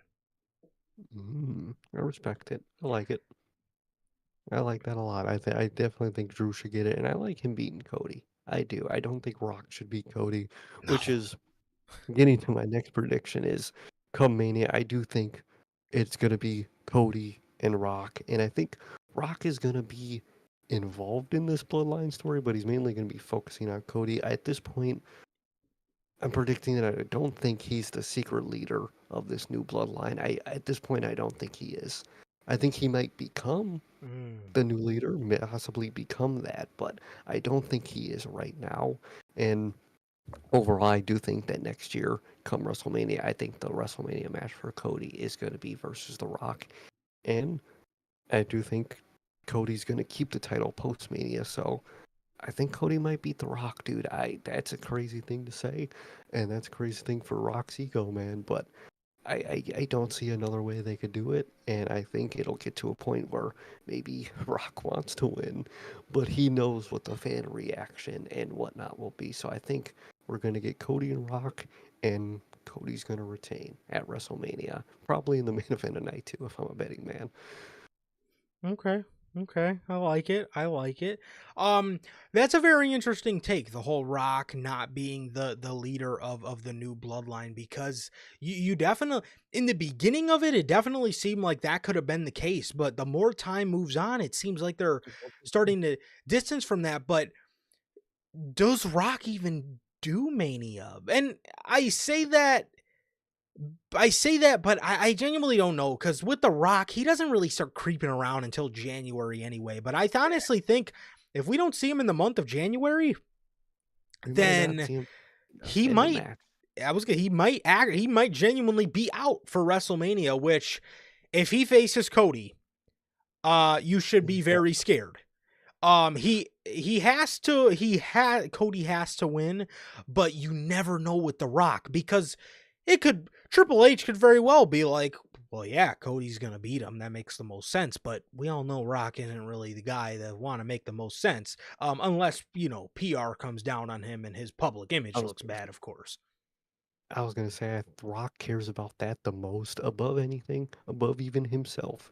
It's the way people perceive him and people liking him, and I think he knows, no matter how much he wants to admit it, that he will be hated genuinely if he beats Cody, and I don't think he'd do it. I think he'll want to do it more than anything in the world, but I don't think he would do it. I think he'd be smart enough for the reaction to himself to not do that. Yeah. Yeah, and yeah, I mean it's definitely a story. Um, it's definitely a story that is going to be interesting going into WrestleMania season. Is The Rock? What does The Rock want to do? Because he does care about that public image. He does care about that public image, but he's just always a wild card just because of the odd fucking things he throws out there. It makes me feel, when is he going to throw one of those things at the wall that he's not willing to give up? You know what I mean? Because with, you know, if We Want Cody didn't happen, He would have been champ. this dude was literally lobbying to beat Roman Reigns and then relinquish the title the next night. So what are the fucking chances? He really wants to beat Cody and he really wants to do that, even though, again, Cody should absolutely win. That's not even a question. That's not even a question that should be answered by anybody, because there's only one answer. But what's going on in his head? And I'm predicting Drew McIntyre does win King of the Ring. And honestly, man, I'm at the point where I don't have this written down, but I could see an early prediction. I could see it or a bold prediction for me. The Rock don't make Mania. Might not. I think with Rock, it is a 50-50 chance at this point. Maybe, you would think, Mania in Vegas, he made it happen. He'd show up, but maybe he won't show up for a match. Maybe it'll just be to fucking do his fucking and just hold the fucking Glazer title and just call it a day like he did. What was that, Bad Blood? Yeah. Yeah, like he did at Bad Blood. I could definitely see that. I wouldn't be shocked, dude. Yeah, I mean that could be that could be the case, but again, then there's another half of me that says I just don't see him missing Mania as much. And I think I when I say that, I think I come from a place of Mania just making more sense without him. Overall, I think he's gonna be there. Like a bold prediction, like I said, would be him not being there. But like I said, there's another half of me that just says there's no way, because it's The Rock. He needs that he craves that spotlight. And if that's the case and he faces Cody, I'm going to predict Drew McIntyre, beats Cody Rhodes and at SummerSlam and whatnot. But that's even if we get past Cody Rhodes beating The Rock, because that in itself is a scary fucking possibility, because again, you never know what The Rock wants to hold on to. Is he going to care about that public image enough to the point where he's going to scrap it? Or in his head, is he going to think, well, my public image needs to be, I can still hang and I can beat a top star like Cody Rhodes, and I can still perceive to the people that I'm a huge business in wrestling today. Obviously, you're going to get the hardcore fans that are going to see right through that. But what media is he going to want to play up to? Is he going to want to play up to the casual audience that wants to see that's going to think he's still a top star in the wrestling business and still can hang with the young guys? Or is he going to want to play to the hardcore audience that can see right through him? So it's interesting, and it's just really at the drop of a dime of what audience is he going to be playing up to, Is he going to exactly. Is he going to play to a mainstream where people are going to see him at his red carpets and say, man, you're the champion in 2024? Or is he going to want to play to the audience he played to this year, the audience that hated his guts for taking Cody Rhodes' spot at WrestleMania to the point where he felt so bad he had to switch it? So it really is a thing to be seen. But I'm predicting Drew McIntyre to win King of the Ring, and I think he'll beat Cody, man. And That in itself is a bold prediction, thinking that Cody's going to make it past The Rock as WWE champion, because I'm very scared for Cody if that does happen. But did you give yours, or was that mine? I think Or I was it think technically that was yours, and I okay? just went back on talking about The Rock. So I think wait. Oh yeah, you did predict The Rock. Cody beats The Rock, Oh right? so I think it's you next. I Okay. think. Okay. I'm predicting two returns. I'll put these in. I'll put Okay. these two into one. I think we see the return of Big E in Okay. Okay. 2024. I think we see the return of Big E. There's no way Xavier Woods tells him you're never going to get cleared, and bro just never gets cleared. So I think we No. see.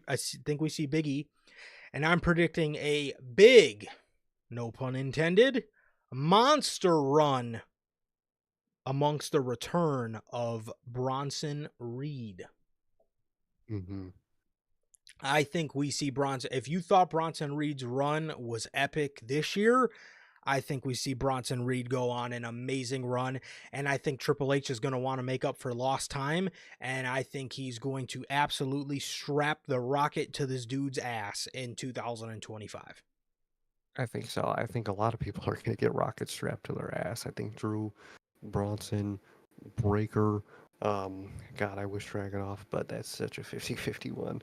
Um, but I think a lot of decent people, or a lot of a decent amount of people, are going to get that rocket strapped to them, man.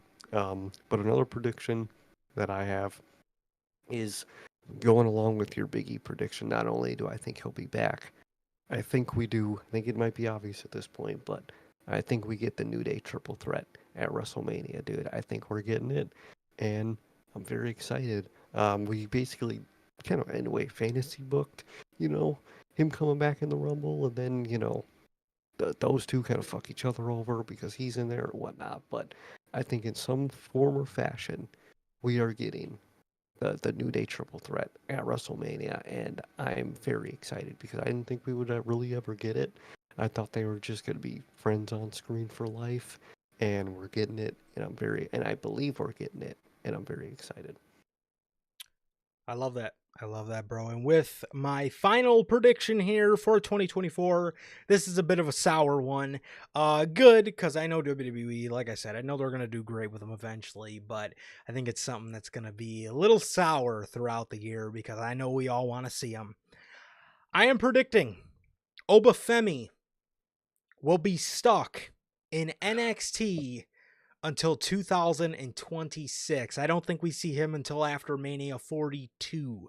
I think that's when we see the ruler finally make his way to the main roster. And with that being said, I think he's going to beat Trick. And unless they really want to rush him, he beats Trick in the beginning of the year, drops it Mania weekend. But I overall see Obafemi being stuck in NXT for the majority of 2025. And I think it's one that's going to sting, but I think it's one that they're going to do. I definitely think so. In my last prediction, you went with, kind of a stinging one, and I'll go with kind of a stinging one too to end it off here, man, because there was a lot of stinging ones for ones for AEW. So let me throw one in for Yeah. WWE, man. But I think Charlotte's gonna come back to the company, and I think she's gonna attempt to do something new, to be something new.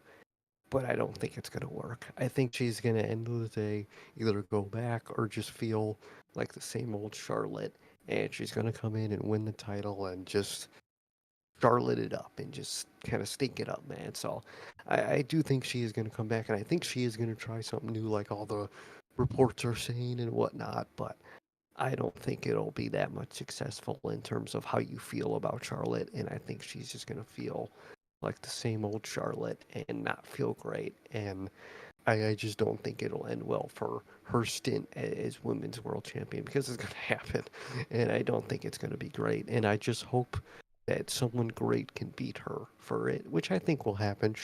She'll be okay with someone beating her as long as she likes that person. But I do think she will come back, and I think she's going to be different. But I don't think it's going to feel different with Charlotte. Yes, and I think yeah, I could absolutely see that, man. History has showed us that when Charlotte evolves, it's not much, or if it is something, she Oh, just goes back to doing regular Charlotte stuff. So that's that. But exactly. also going back to what I was saying, I also would not be surprised if you see people like Julia and people like Stephanie Vaquer stuck in NXT for the majority. I think Roxanne is finally going to make it out, and throwing a pretty bold prediction, don't be surprised if she wins Money in the Bank later in I July can see it. next year. I I would love think, yeah, I think they're going to like Roxanne a lot. But don't be surprised if you also see Julia and a Stephanie Vaquer stuck in NXT with Obafemi for that. majority at least, if not the entirety of 2025. But yeah, Definitely, man. Hell yeah. I thought, I think that's it for my predictions. me too, bro. So yeah, I think that just about wraps everything up here today on your 2024 Rewind and 2025 predictions. It obviously didn't have this official name to it last year, but I think this is going to be an annual thing we do every year. Um, likes, dislikes, predictions for the year. Again, just talking about the product and then talking about the future, man. So this was awesome, man. I loved hearing your guys' opinions, and I loved hearing your guys' interaction, man. Again, preview show. We're gonna see you guys on Wednesday. Revealing nominees. Open voting begins, man. So you guys better get your you guys better get your voting pens out, because you guys are gonna be voting for the year end awards, and I'm excited to see what you guys vote for. Going to be open for a week. We're going to be doing it January 8th, the official award show. We're going to see you guys Wednesday. So fucking excited. It is 12:31 a.m. on 12/31 for the year. So that's kind of weird. But regardless, I just noticed that. I don't know why. But regardless, yeah, man, that is going to do it for the final episode of the Notorious Heels podcast in 2024. Thank you guys so much for truly an amazing year. Truly, from the bottom of my heart, thank you guys so much. And in 2025, they better be moving on some scary shit, because we're coming, bro. Yeet. Real shit. I predict us doing great in Yeah, 2025. yeah, That's my prediction. that's the Fuck final. Charlotte. That's my prediction. That's the final prediction for the year, man. That's the final prediction for the year. And um well, other than that, too, also another little bonus one I'll throw in there. I think this is going to be one of the best and most controlled chaotic WrestleMania seasons we see of all time. Oh, it is. Um, Most definitely. I think it's going to be great. But with that, yeah, thank you guys truly so much for an amazing, amazing 2024. And let's fucking do this thing in 2025, man. It's going to be awesome. It's going to be amazing. It's going to be epic. Thank you guys so much for joining us here today for your 2024 Rewind and 2025 predictions for the year. Thank you guys so very much again. We will be on here, as you can see it above my head, for the preview show for the year-end awards, revealing the nominees, and the open voting begins this Wednesday on January 1st at 3 p.m. Central. Thank you guys so much for joining us for the final episode of 2024. Thank you guys so very much. It's been an amazing year. Truly, thank you guys so much. I don't know how I would have made it through this year without you guys. Thank you guys so very much for the year that we've had here at NHP. Thank you guys. We love you guys, man, from the bottom of our hearts. Thank you guys so very much. It has been always a pleasure. For my Johnny. And Sir K. And we will see you all on the other side. We will see you all Wednesday, January 1st, 2025, 3 p.m. Central. Thank you guys, man. Please like, comment, and subscribe, and we'll see you all on Wednesday, January 1st, 3 p.m. Central for the Notorious Heels 2024 year-end preview show. Peace.